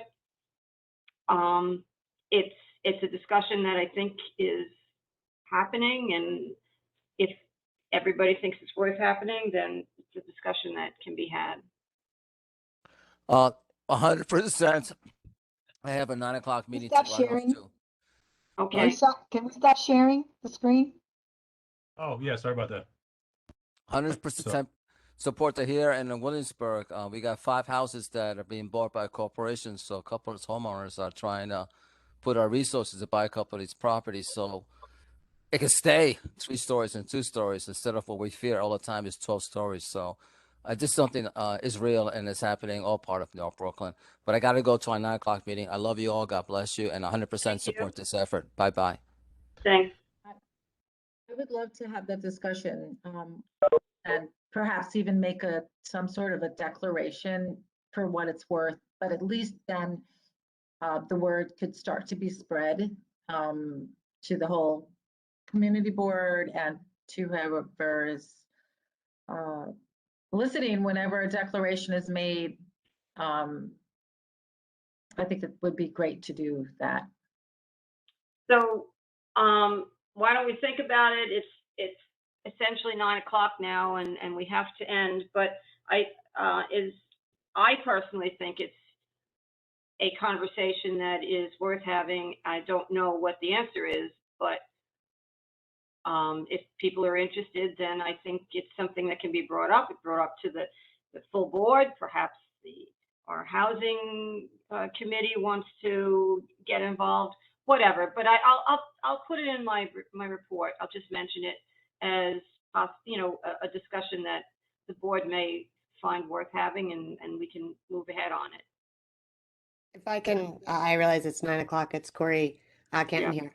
I did have a brief conversation with Lincoln about it, and he was talking about there's a good cause eviction. I think policy that they're trying to put forth, which sort of talks a little bit about, or not talks, but it's designed to address rent increases and evictions. But it's a little bit different than what we are talking about here, which is targeting corporations. But just to say, I did have a beginning of a conversation with Lincoln. So it's definitely on his mind, I think, in a little bit of a different way than what we're talking about here, but it is part of a much greater thread. So yeah, I think it's becoming clear that for whatever reason, I don't really understand it. The rents and the housing prices are just going through the roof, and I think crisis is a mild word for saying what we're having now for affordable housing. In any case, I think we're probably, at least most, if not all of us, are probably in agreement on this. So with that, I think we have to say goodnight and thank you all. We had a great meeting tonight. So Just thanks. one last thing. Sorry, Yes. this is also something that we've also talked to Lincoln's office about, and it's true also for manufacturing and also commercial spaces as well. And what we're seeing is that there's Amazon types and Prologis types that are making strong moves, specifically in North Williamsburg, and it's something that we are banding together, several of us, including Dawson, to try to do something about, because this would really be the last gasp of that nice smaller scale fabric if these guys came in and there was just nonstop last mile trucking coming in. So we hope to see you again soon with some proposals that we hope that you could back us on. Okay, thanks. What is, Yeah, Trina. Sorry. is it just a set of architects and business owners, or do you guys have is there a name for the group of you? That There's no name as of yet. I mean, maybe Dawson comes up with something catchy, but it's some local business owners, it's a couple of architects, a couple developers. that would be great to work with you. I mean, that would be great if you could come back to our committee and strengthen numbers. Yeah, we look. That's the only way to do it. There's no other way. And when we think that it's that there's a lot of merit, because it's like essentially something very, very civic minded. And personally, I've been inspired by Dawson. Because I'm basically a tailor for people's ambitions most of the time. And in this case, you have somebody who has a much more long-term view, and it's extremely heartening. So. I think that there's hope. Like it looks bleak with all this stuff, but I think all of us together, like, we could make something happen. All right, guys, thanks. Oh, and by the way, remember, next full board meeting, there will be nominations for the officers, and then I guess in June the board votes. So, okay. Thank you so much.